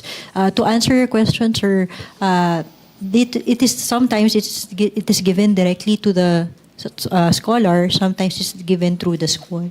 So there are two modes depending on the ease of giving it po. Kasi there are certain regional offices that maliit lang po kasi sila. So it's easier for them to disperse it directly to the students. But if it's a large region, it has there is more ease if it will be in coordination with the school. Kasi mas madali po yung coordination with the scholar. Alright, so kung ako anak ng coconut farmer or anak ng sugar farmer or isa akong future statistician, kasi meron din palang pondo yung mga future statisticians natin, they apply to CHED.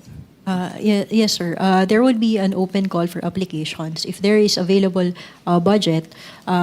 So, ang ina-assure po muna is yung mga ongoing because we want to assure that they graduate. So, yung mga nagka-qualify for the first year, we want them po na makagraduate. All 4 years. Apo, that they graduate. And then, if we also always request ng new for a certain portion of that for new slots. So, yun ganun po yung ginagawa po namin. So, it's an open call for application. Ideally, this is before the start of the academic year so that the applicants will already know na meron na po silang assured scholarship before they enroll. Okay, and usually that's on the CHED website, di ba? Yes, we advertised po that earlier.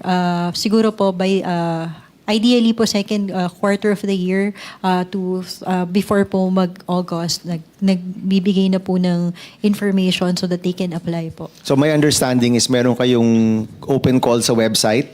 Meron, in some cases, may advertisement. Yes. In other cases, word of mouth through the agencies or through the schools. Yes. Diba? Opo. So there's an official issuance of a memorandum from the Office of the Chair asking for call for application. So this is cascaded po to the regional offices. Regional offices will cascade it to their respective schools under their jurisdiction. And we also advertise it through the Facebook as well as po dun sa other modalities po where it can be easily reached by students po. And the requirement here is the group that wants to be supported, you have to be part of that group. For the case po, for the case of the coconut farmers po. Well, lahat kasi to, except for the merit-based, parang everything else points to a specific group. Kailangan statistician ka, kailangan pharmacist ka, kailangan anak ka ng coconut farmer, anak ka ng sugarcane industry worker, di ba? May specific siya, di ba? Opo. And you have to be a student, right? This is not a youth, is it a youth grant or it's a student grant? It's for your studies. Yes, sir. It has. You have to be enrolled in college Okay. for a specific program. Like for example, in statisticians, there are specific programs allowed because there's a dearth of statisticians. So we wanted to dedicate a scholarship program for them. This is also in coordination with the Philippine Statistics Authority. So how do you check that? The regional office is the one responsible for checking that. Yes, yes, sir. So the receipt of application as well as the evaluation of applications and the provision of the scholarship itself is delegated to the CHED regional offices, but they follow a guidelines that emanates from the central office. Okay. And Chair Shirley, ito na ba lahat ng mga non-TES and non-FHE? This is it na? Ito na yon? Yes, Sen. I would like also to point out that part, because you asked how our promising recipient can avail of the application. This is part of our digitalization program. In the spirit of transparency, we plan to put it in one portal. And since CHED already find its way in the eGov, this will be part of our digitalization direction so that everybody is aware. Okay. And have the liberty to choose if they qualified in 3 or more scholarship, because the standing policy of CHED is that they cannot be, that you can only avail of one scholarship. One scholarship, no? Okay. Yes po. Same issue ho ito with DOH and the zero balance billing, no? Maraming hindi alam na merong zero balance billing sa mga DOH hospital. And in fact, yung mungkahi ko kay Secretary Herbosa, dapat habang nag-check-in pa lang or nandun pa lang sa unahan yung pasyente, sabihan na. Kung gusto nyo po ng zero balance billing, dapat ganito yung mga patakaran. So in the same way, we hope that these scholarships are more widespread. No? I mean, some of them are in the billions. Kahit pa paano, mayroong ring umaabot ng billion dito, gaya nung CHED Merit Scholarship Program. Maganda kung maraming may alam niyan. Okay, sige. Let's go to the bigger ones, no? So, ito pong other 12s to FAP. We call these scholarships, correct, no? These are scholarships. This is about 4 billion, no, in total, roughly, or maybe more. Maybe more, maybe closer to 6 billion. Pero yung malaking chunk talaga is really in FHE, TES, and tulong-dunong. Correct, Chairperson, no? Yes, sir. Okay. So, nung sinulong po natin yung libreng kolehiyo, malinaw naman po yung layunin na isulong yung libreng kolehiyo para sa mga estudyante natin. And in many ways, I think we were successful. No? Our SUCs and LUCs are now free. Marami ho tayong tulong na ibibigay. Pero alam rin ho natin na ang mga scholarship na ito napakahalaga kasi nalulunod na yung mga kabataan sa gastos. And many of them drop out, and this is from EDCOM's report, many of them drop out not because of tuition, kasi in many cases, libre na yung tuition, nag-drop out sila dahil sa mga ibang gastos. Kaya mahalaga po itong mga scholarship at allowance. Now, let's go to TES and tulong-dunong. Kasi yung TES tsaka tulong-dunong, yan po para sa pangkalawakan, di ba? For it's universal, right? The others, you have to belong to a specific group or it's merit-based, no? Maganda rin, by the way, yung merit-based, Dr. Shirley. Maganda rin yon na yung mga achievers natin may nakukuhang tulong.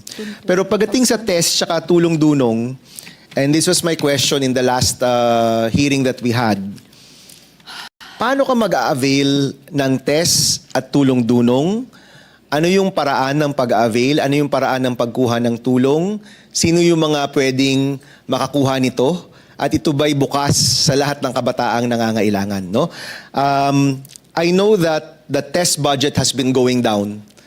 From 2024 to 2025, bumaba po ito.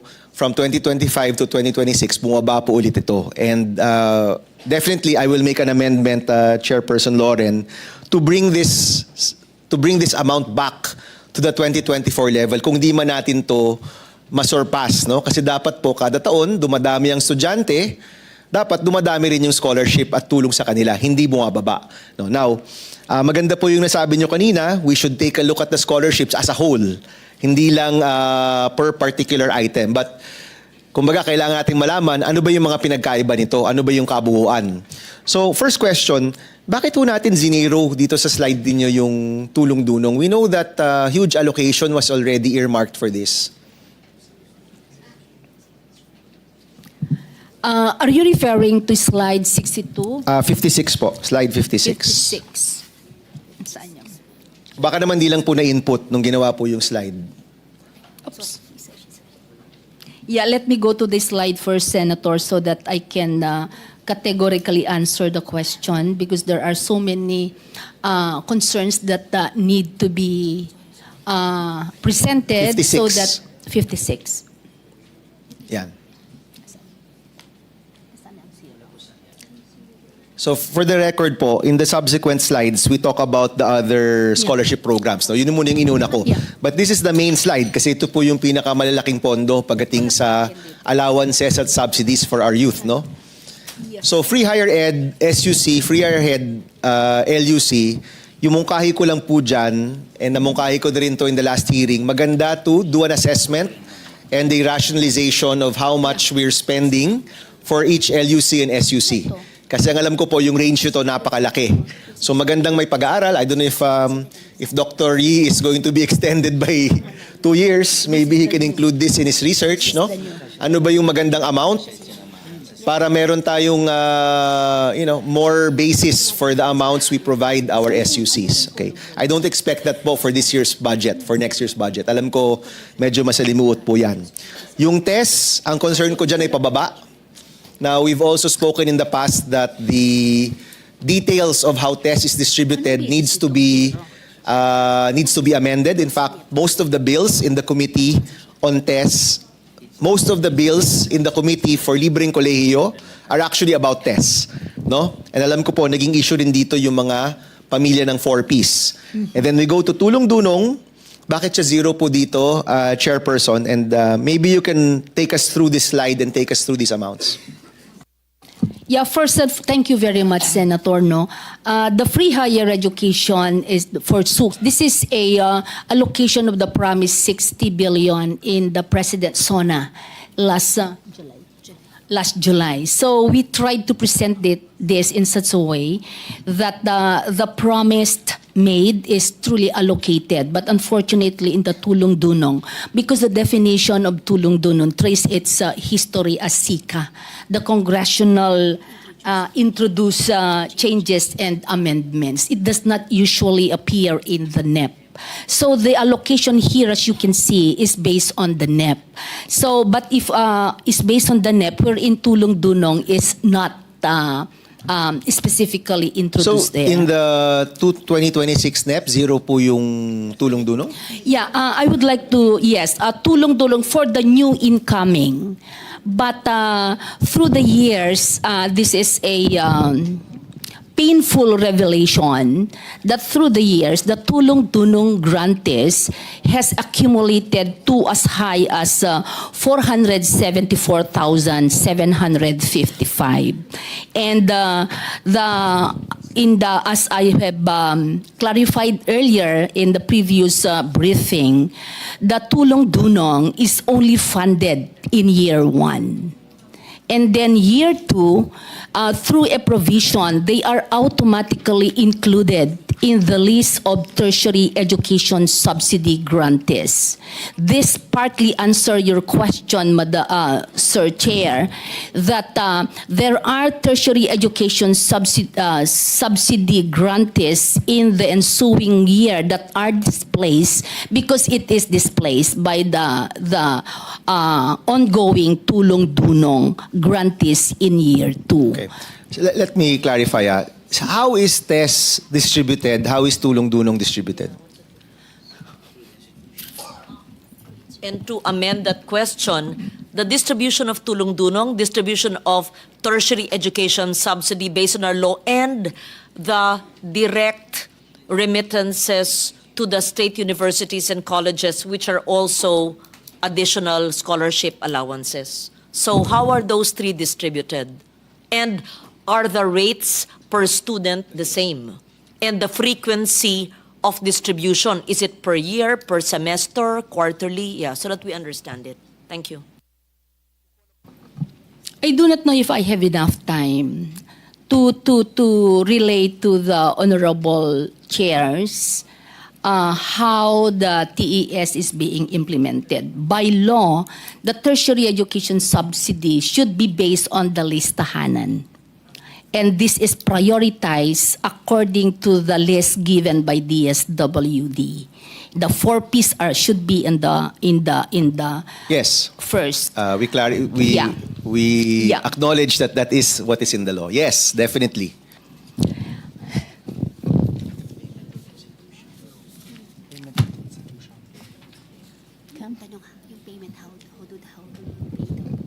Tinitingnan nila kung bakit, how to distribute. Are you asking, Senator, the distribution of the payment or distribution of the allocation? Both. Both. Okay, let me talk first of the distribution of allocation. So that is the ideal one. But in order to give a good validation, what UNIFAS did is that to validate the lists from a raw data of the DSWD. So most often than not, the clean list from DSWD, I can call it clean list because this is their function to identify the bona fide recipient of TES. So what happened is that usually, most often than not, that the validated list of UNIFAS does not match the number of the clean list from DSWD. That's step 1. So we distribute, so this list that is validated on the UNIFAS national level is the one that is being followed and cascaded to the regional offices of CHED with focal person on UNIFAS. So that is the distribution. And then for the tulong-dunong ongoing, we adopt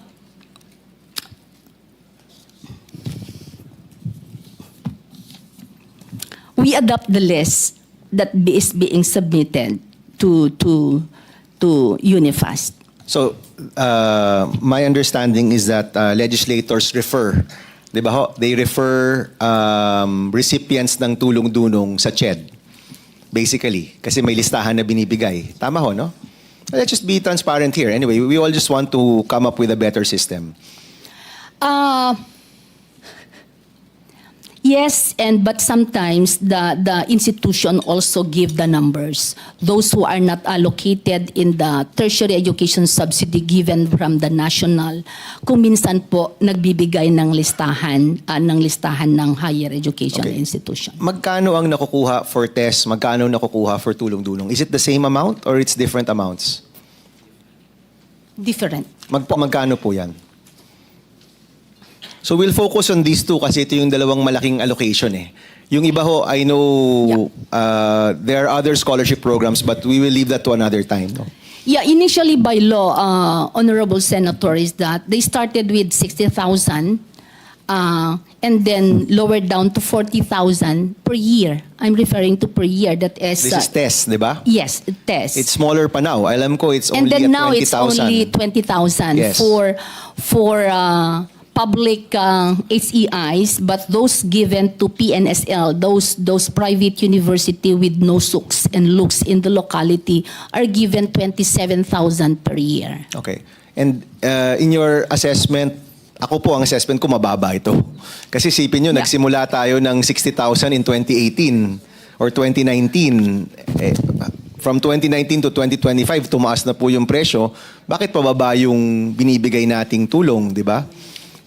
So, that in itself is already a question for me, Chair Shirley. Sa tingin po ba ninyo, tama yung number na yan? Or dapat bang itaas yan? Well, I can say that yung pagbaba po ng tertiary education subsidy is one of the major factors kung bakit mataas ang attrition. But inevitably, in order for Youth CHED Unifast to embrace more number of recipients because of the incoming tulong dunong in the year 2, we have to allocate the available funds, short of saying that the increased number of beneficiaries in the tertiary education subsidy and the ongoing TDP does not correspond to the amount of budget given every year. That's clear. So, si 474,000 na kailangan i-accommodate. And by the way, I am in favor of pag nabigyan ka ng scholarship on 1 year, dapat all 4 years. Kasi ang gusto ho natin, mag-graduate sila. Kung tatanggalan mo yan bigla, marahil magda-drop out po talaga yan kung galing po sa mahirap na pamilya.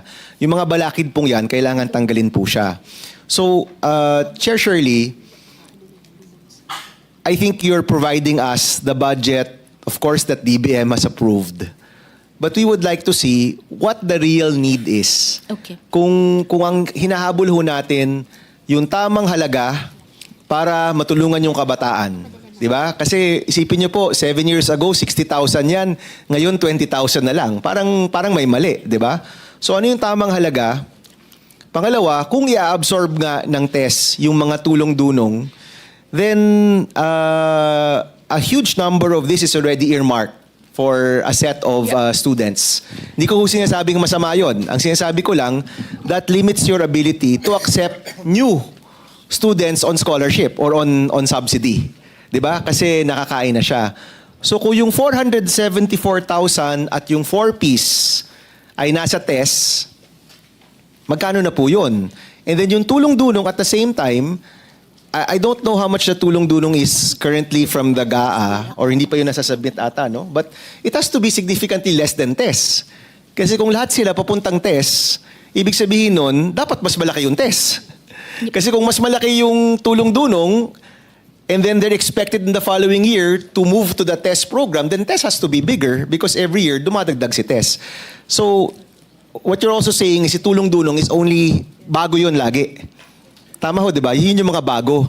So, if you do the math, kailangan yung tulong-dunong mas maliit, yung TES yung mas malaki, kasi lahat sila pupunta sa TES eventually.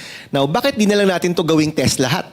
Bakit pa kailangan iba yung pangalan, iba yung presyo? Is the distribution of the funds done through CHED? Or is it done through the schools? Is that the difference? Yeah, there are, for the ongoing TDP, it courses through the CHED. But Okay. for the new TDP, it courses through, most are coursed through to the schools. Okay, so it's the same. Kung baga kung TES ako or tulong-dunong ako, makukuha ko pa rin siya sa mga eskwelahan. Tama po ba? Is that correct? Yes po. So, yeah, it's really, first of all, it can be confusing. But secondly, baka yung math hindi ho nag-a-add up, ah. Kasi kung malaki yung TDP mo, that's new, tapos yung test mo ay mas maliit, the math will not add up. Dapat times 4 pa yung test. Tama ba ako, Dr. Yee? Can you help? Alam mo, mas magaling ka sa akin sa math, di ba? Hindi rin po ako magaling sa math. Pero I think the main delineation is test needs to be targeted based on household income. Tulong-dunong does not look at household income every time. Okay. But I'm assuming that each of these have their own requirements and that the school checks. It still checks, di ba? May check pa rin yan kahit papaano. Kung totoo yung tao, kung talagang pasok sa income requirement, kung talagang nangangailangan. I think all of our scholarship programs really undergo that level of checking, kahit paper checking, Dr. Agrupis, no? Tama naman, di ba? Yes po. Okay. So, we're assuming may kanya-kanyang guidelines yan. We're assuming na the school will do the check. I would suggest, and of course, Chairperson Lauren is here, maybe we should just put it under one program and rationalize. Go ahead po. I'd like to know the difference between a tulong-dunong distribution and pagdiretso naman sa SUC yung pondo, kung selected lang yung SUC's distribution, anong diferensya nun? Nakukuha pa rin ng bata eh. That's a third category pa po, Yes. di ba? That's a third category. Because the amendments I make are direct, not through CHED, to the state university and college. para from DBM, diretso na sa SUC. May we know the difference if it's all scholarships, whether TES, tulong-dunong, or direct to SUC? Dumadaan sa CHED, tapos pupunta sa estudyante through the SUC, and then yung isa from DBM to the SUC to the student. So lahat naman pupunta sa estudyante. May we know the difference, Dr. Agrupis? Thank you.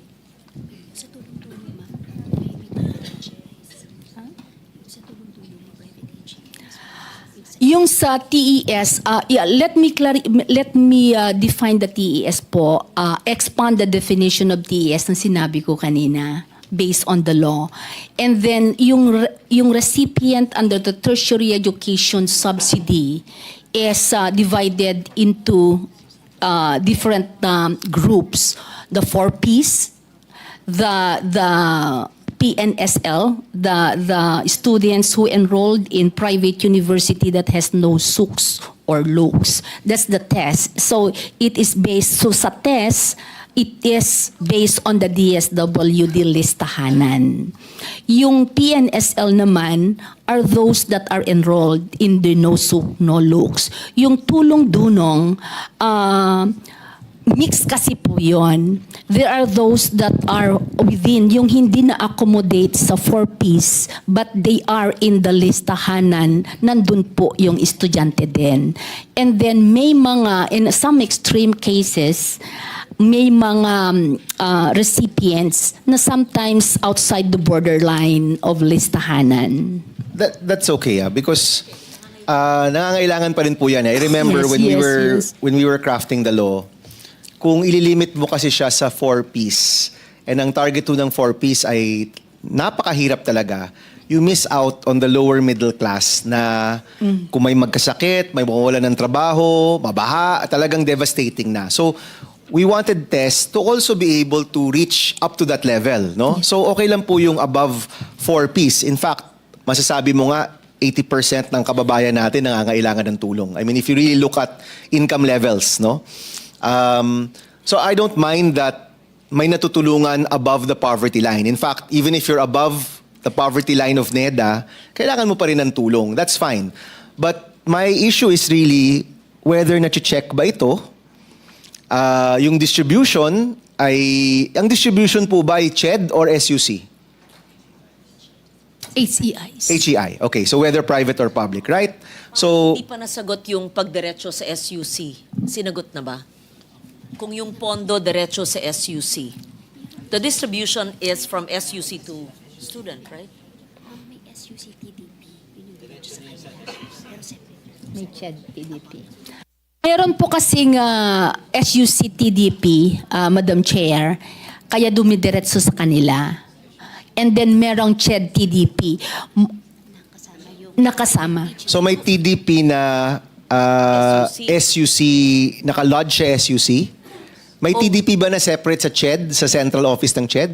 Meron din? Meron din po. Okay, meron din. Yeah. And all of this is amendments in the budget. Hindi ito nakaprogram ng DBM? Pakipaliwanag nga.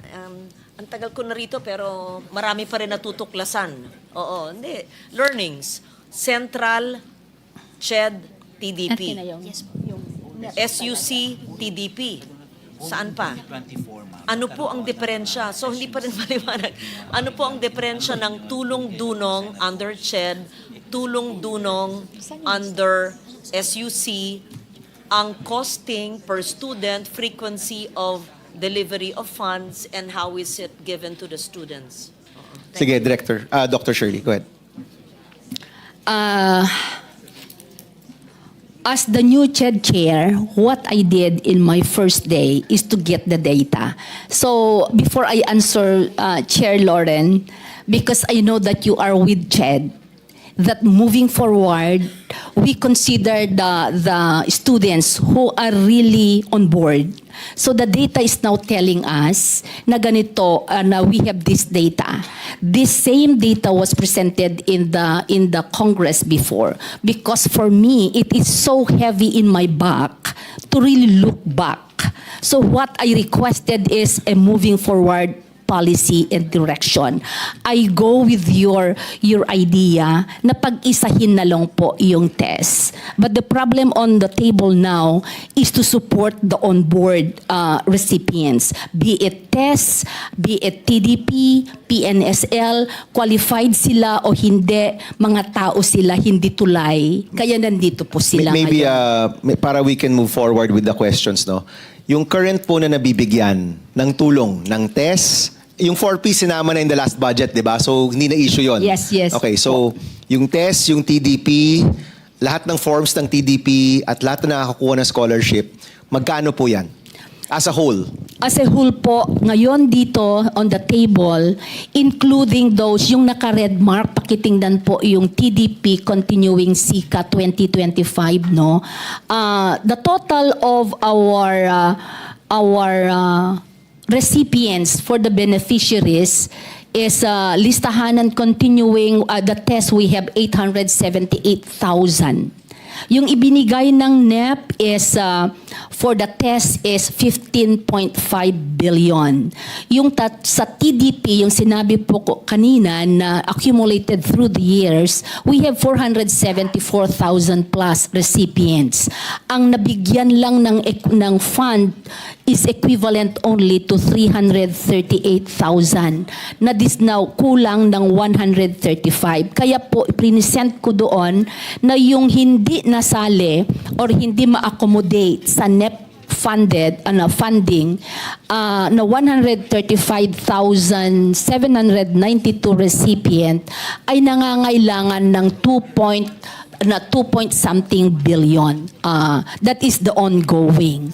So, for the total ongoing, the universe of the onboard tertiary education subsidy composed of listahanan, 4Ps, PNSL, and TDP, we need a total funding of additional 2 billion. Okay. Now, for the incoming, Madam Chair, Mr. Chair, as a policy moving forward, tama po kayo, naiisa na lang. So we already consulted with the DSWD Secretary, Secretary Gatchalian, and palagi na kaming nag-exchange notes. In fact, yesterday again, we confirmed that the incoming promising senior high school 4-piece graduate is 490,000. But on the real ground, we already talked with EDCOM, TESDA, and DepEd before, when the advocacy campaign is very limited. We are on the belief na yung mga 4-piece natatakot mag-enroll kung hindi nila alam na kasali sila. So we will strengthen our advocacy campaign. In fact, we scheduled already an on-the-ground caravan so that they know that this is the listahanan, 490,000. We are targeting about 40 to 50% of this will enter in the tertiary education while the rest will go to TESDA. Yes. Gusto po naming saluhin lahat ito. Okay, yung TDP, hindi ho ba 14 billion yung naka-assign sa TDP? I saw it in a previous slide. Maybe during the finance hearing, 14 billion yung TDP. Tapos ginawang 14 plus 14 kasi yun yata yung isang amendment ng Kongreso. Do I remember that slide correctly? In the last hearing na magkasama ho tayo with the SUCs, parang there was a 14 billion there for TDP. Hindi ho ba? I might be wrong, no? But do you know how much Congress has already allocated for TDP now? Yes po. It's not yet broken down into TES and TDP, but during the Congress hearing, I request this 8.6 billion to cover all the on-board scholar, including those incoming na 490,000. But of course, we are mindful that this 490,000 cannot all go to tertiary education. Why did we ask this 6.6 million based on old rate? Because if there will be, it depends on the takers later on, yung sobra po, yun yung ibabalik na, yung i-recompute namin to add up to the allowance given to this. So para lang malinaw ho tayo, Chair Shirley, no? For all of the current scholars, current TES or TDP, you need 22 billion. Tama ba? Kasi sabi nyo 20 plus 2.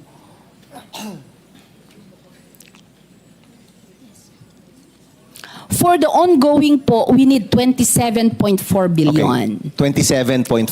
For the incoming, we need 6.6 billion. If all of the 4-piece children go to college. Yes. Correct, di ba? But usually, ang enrollment rate and whether they choose to go to tertiary education or not, you're saying this is maybe half. Yes. Right? So we're looking at, sabihin mo ng 30 billion. Correct. And right now, ang naka-allocate pa lang is 20.7. So 10 billion yung kulang. 27 po. No, it's only, TES is only 20. Sorry, si TESDA ba sinasama nyo? Kasi si TESDA, iba pa si TESDA, right? Iba pa yun. So for your SUCs, si TES na pang SUC at LUC is just 20.7. Yes. Okay, and you're saying we need 30, correct? Yes, yes. We can you can of course submit later kung the math doesn't add up. We can review the data, but I would like to emphasize here that out of to cover the ongoing and the prospective incoming college student, assuming the 100%, 490 is coming in, we requested 8.6 billion, but we read that we have been allotted 9.3 billion, and we are thankful for that because in our earlier submitted, yung na-submit before, they failed to submit incoming TDP and incoming, PNSL. Wala po dito ang incoming new PNSL. Dr. Agrupis, after the hearings in Congress, magkano yung nilagay nila for TDP? Kasi wala siya sa NEP, di ba? I know that they already published it eh. Hindi. Officially kasi we don't have it yet, no? It hasn't been submitted to us. But I know in the hearings, binabanggit po yan, yung balak na TDP. Meron na I think it's more than 10 billion, if my memory serves me correctly. So aabot ka naman sa target mo with TES plus TDP. Yeah.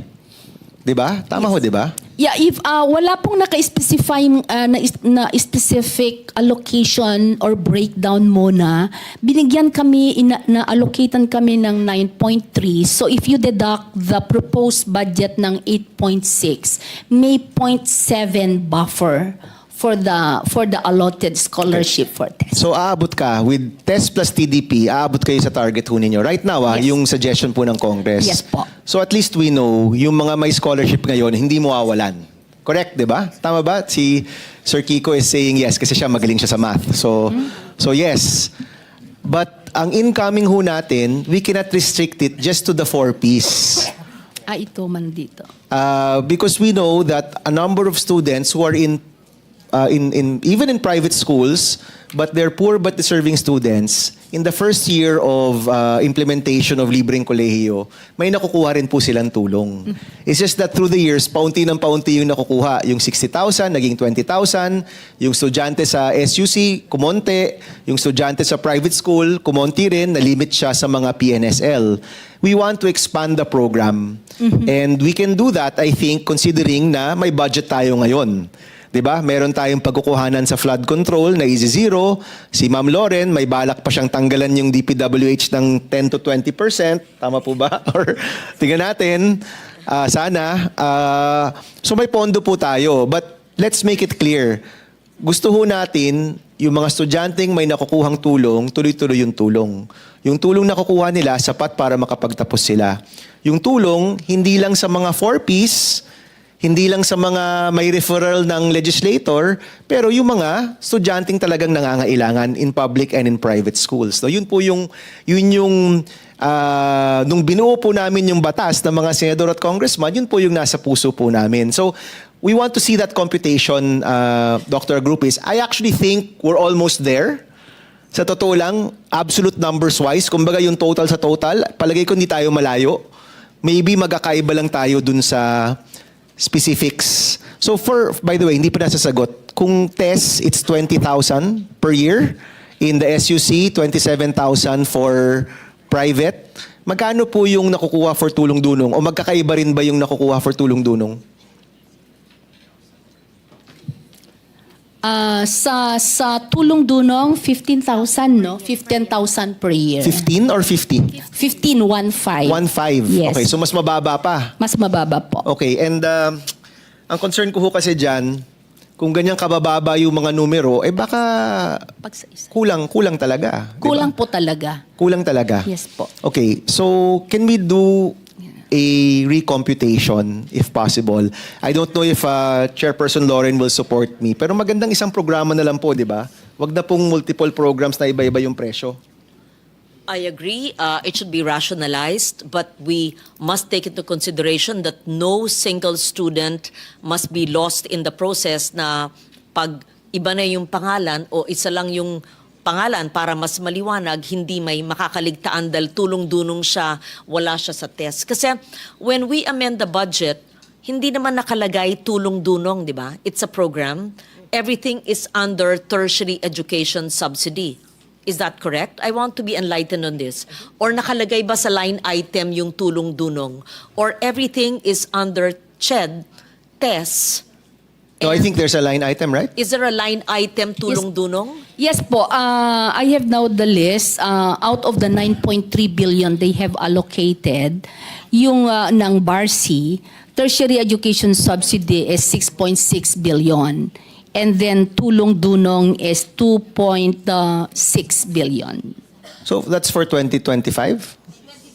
2026. So for 2026, ang nirecommend po ng Kongreso is 2.6 billion for tulong-dunong and... No. Test po. Ang 6.6 ang tertiary education subsidy and 2.6 for tulong-dunong. Nasa 20 na tayo eh.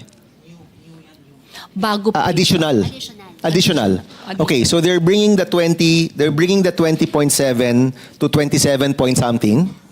And then si tulong-dunong from 0 to 2.2?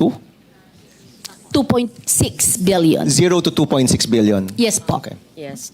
In my understanding, the reason why tulong-dunong is 0 in the NEP because this program will accommodate all the congressional insertions or amendments for scholarships of needy students. And tulong-dunong will also adjust further in addition when senators want to have more scholarships. Is that correct? So the Yes. tulong-dunong program addresses, kasi I had to address the elephant in the room. Hindi natin sinasabi. Hindi naman masama. Sabihin na po nyo yung totoo. Kaya siya 0 sa NEP dahil ito yung programa na kung saan binabahay o saan linalagay po yung mga dagdag na scholarship na hindi po sakop ng listahanan sa tertiary education subsidy. Tama ba ho? Yes, ma'am. Okay. Kung tatanggalin natin yung tulong-dunong, kaya bang saklawin o i-cover ng tertiary education subsidy ang lahat ng scholars kasama na yung 4-piece listahanan, pareho lang naman pangalan lang nagbago. At kung gusto namin mag-amend ng 1 billion, 2 billion para lahat na ng college students ay merong allowance, maski anong pangalan itawag natin, ay sako po. Pangalan lang yun eh. Tama ba ho? Tama po. Yes. Tama. So, we want to see the computation, Dr. Agrupis. Of course, right now, nag-ano lang tayo. We're just we're rounding up numbers. But I'm sure kino-compute nyo na yan. TES plus TDP, magkano yung sa NEP, magkano yung sa Kongreso, magkano yung kailangan naming baguhin para makover lahat ng gusto nating makover at sustainable yung programa. Now, this is a year where we will really have more allocations for education. Kaya galingan na po natin, di ba? Let's really maximize that there is budget for education right now. I will just say this, no?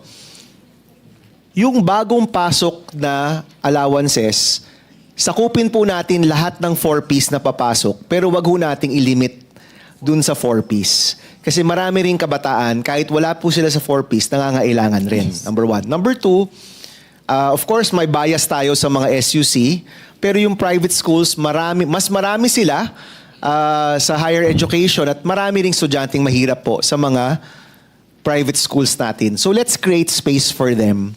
We can do it in the budget. And by the way, most of the bills on amendments to 10931 or amendments to TES, pinapalawak rin po, Chairperson, yung sakop o coverage ng tertiary education subsidy. Now, of course, we can work on the bill.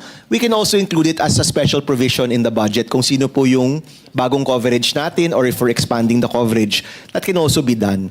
So my suggestion is, habang may opportunity tayo na may pondo para sa edukasyon, i-compute na po natin, i-rationalize na po natin, siguraduhin ho natin na yung mga kabataan na nangangailangan, may suporta po para makapagtapos. That's my suggestion po, Chair Agrupis. I know, makulit po ako sa inyo, ilang beses ko na po ito nasabi, but we have until December to get it done, to really rationalize and make sure na malinaw at maganda po yung programa at nasa tamang halaga. Yung talagang makakatulong po na halaga para sa kabataan. Thank you po, Madam Chairperson. Yeah, well noted, Senator, and then we will closely coordinating with Senator Loren and Senator Bam.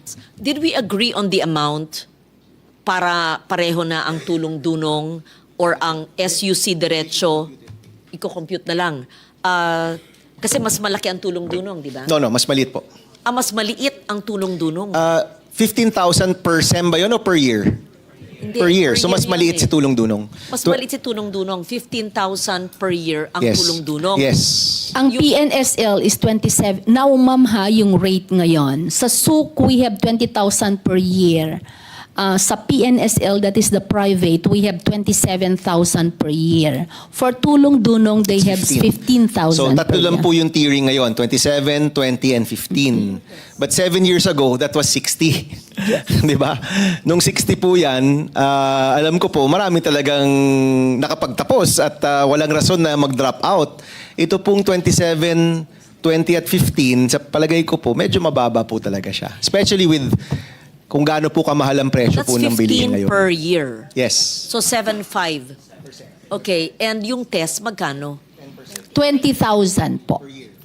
Per year. That is 10,000 per SEM, Madam Yeah. Chair. So mas mababa nga ang tulong-dunong. Opo. Kaya nga nagkakaroon ng comparison tuloy mga bata. Saan ka sa tulong? Hindi naman sa pangalan. Pare-pareho na lang kaya. Bakit ganun? Yeah.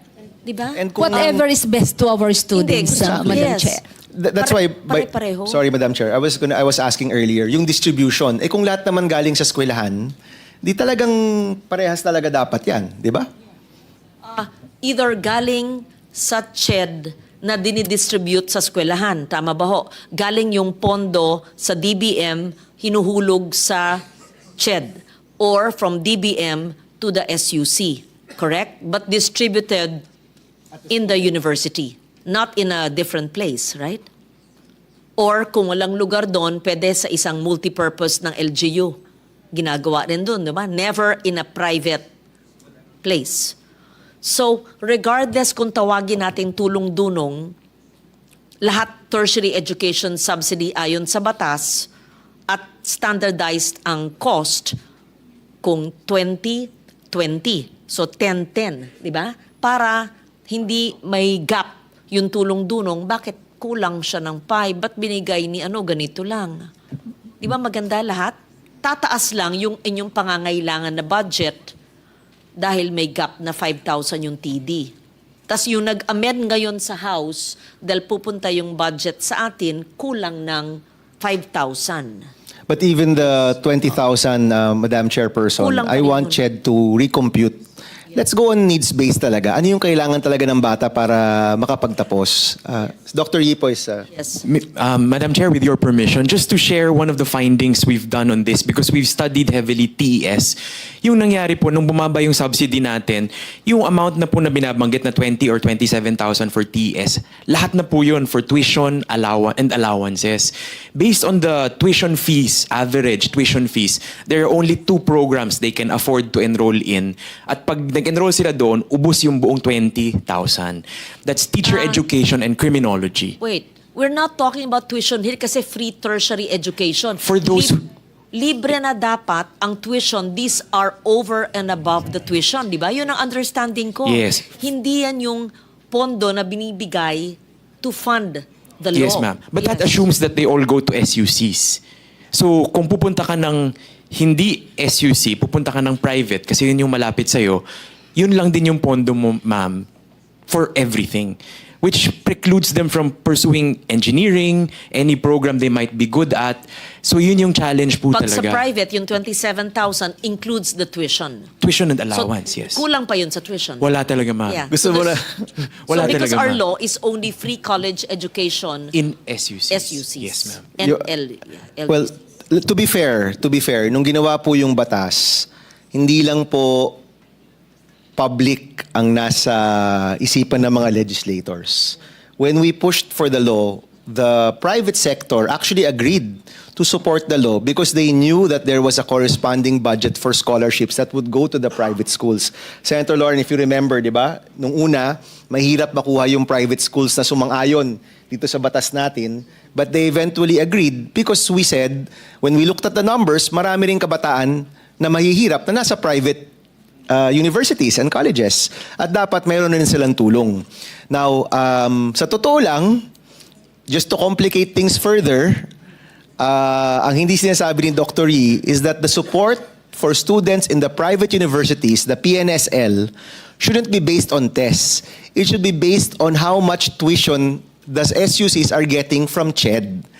Kaya mahalaga po yung rationalization, magkano ba talaga yung full subsidy talaga na binibigay ng gobyerno per SUC because it's more than 20,000 per head. So kung talagang tapat tayo sa batas, ano ba talaga yung gusto nating ma-achieve, yung at the minimum, yung PNSL should be getting the same as the other SUC per capita or per head in neighboring provinces. And my guess is that it's more than 27,000.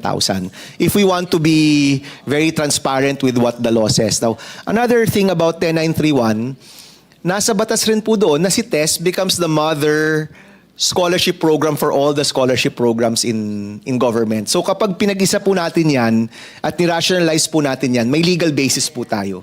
Because 10931 actually puts everything under this program. So wag ho tayo mag-alala na mag-rationalize tayo. But I suggest, let's look at the absolute number first. Apart from tuition, ano yung kailangan ng mga kabataan natin para makapagtapos? And then, sino yung categories of prioritization? Which of course, 4 pieces there, etc., etc.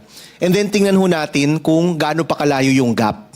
If you can give us this number, Senator Lauren and I and other senators, we will work on that number para maabot po natin yan. It has to be within this, by next week, maybe in 1 week.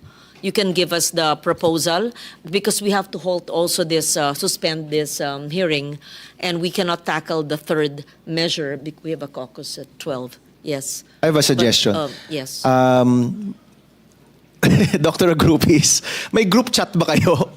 Meron naman kayong group chat, di ba? Pwede bang pag-usapan nyo yung group sa group chat kung itong mga numerong ito para when you come to us ay iisa na ang inyong Senator suhestyon? Bam, maybe the group chat may not even be sufficient. We will make a TWG. Okay. We will have a technical working group, especially on this amendment to the Tertiary Education Act. Yes. We're not able to do on this test issue. Yes, so that the proposal will come from CHED, EDCOM will be there, and our respective staff, Offices. especially the Committee on Finance, and October 20 daw, yung TWG. But the third measure, I don't want to do TWG right away. We will have to hear it on our next hearing. Yes. Yeah. So may I suggest when you come back to us, it's a number that you all agree on already. Nagkakaisa na kayo dito sa numerong ito. Kasi kami po, paglalaban po talaga namin yan. Yeah. We will really do our best to fund this properly. No? But we need to see the proper numbers, the proper basis, the proper logic dito po sa mga numerong ito. Yes, Secretary Kiko. Mr. Chair, just to put on the record also, I think one of the recurring problems that both TESDA and CHED actually has, or has had, is that our academic calendar does not fit into the DBM's annual budgeting process.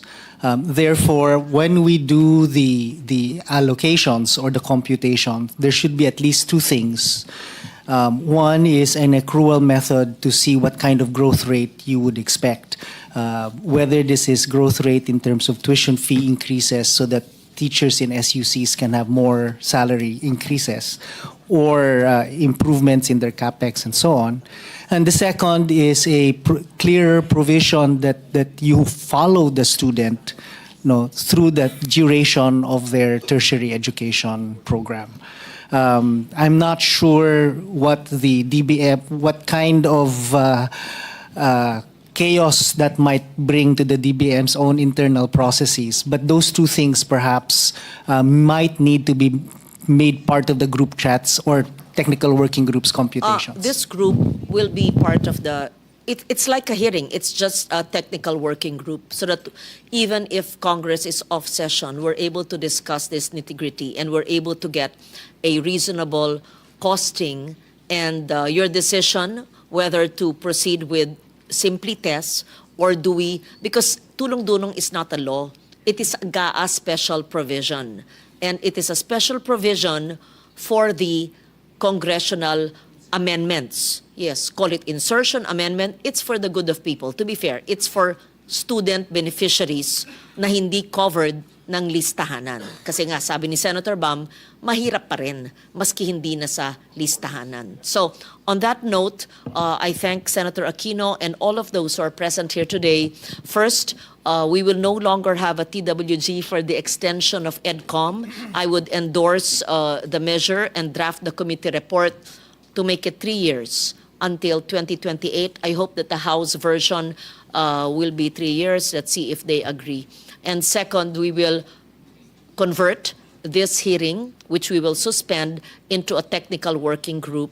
And the third measure, we're not able, we will do another hearing based on that. So I am grateful for all your contributions. It's been it's always a learning process. We're lifelong learners, and thank you very much. Pero importante, increase natin, ha? Hindi bababa sa meron na. At meron man pagkukunan dahil meron tinanggal na 255 na flood control at yung hindi flood control ay meron pa ring possibly overpriced projects na pwede naman scale down with the same kind of projects, then clear the fat, then we can put it in education. So I will help you in that. Maraming salamat po sa inyo. The hearing is suspended. Thank you.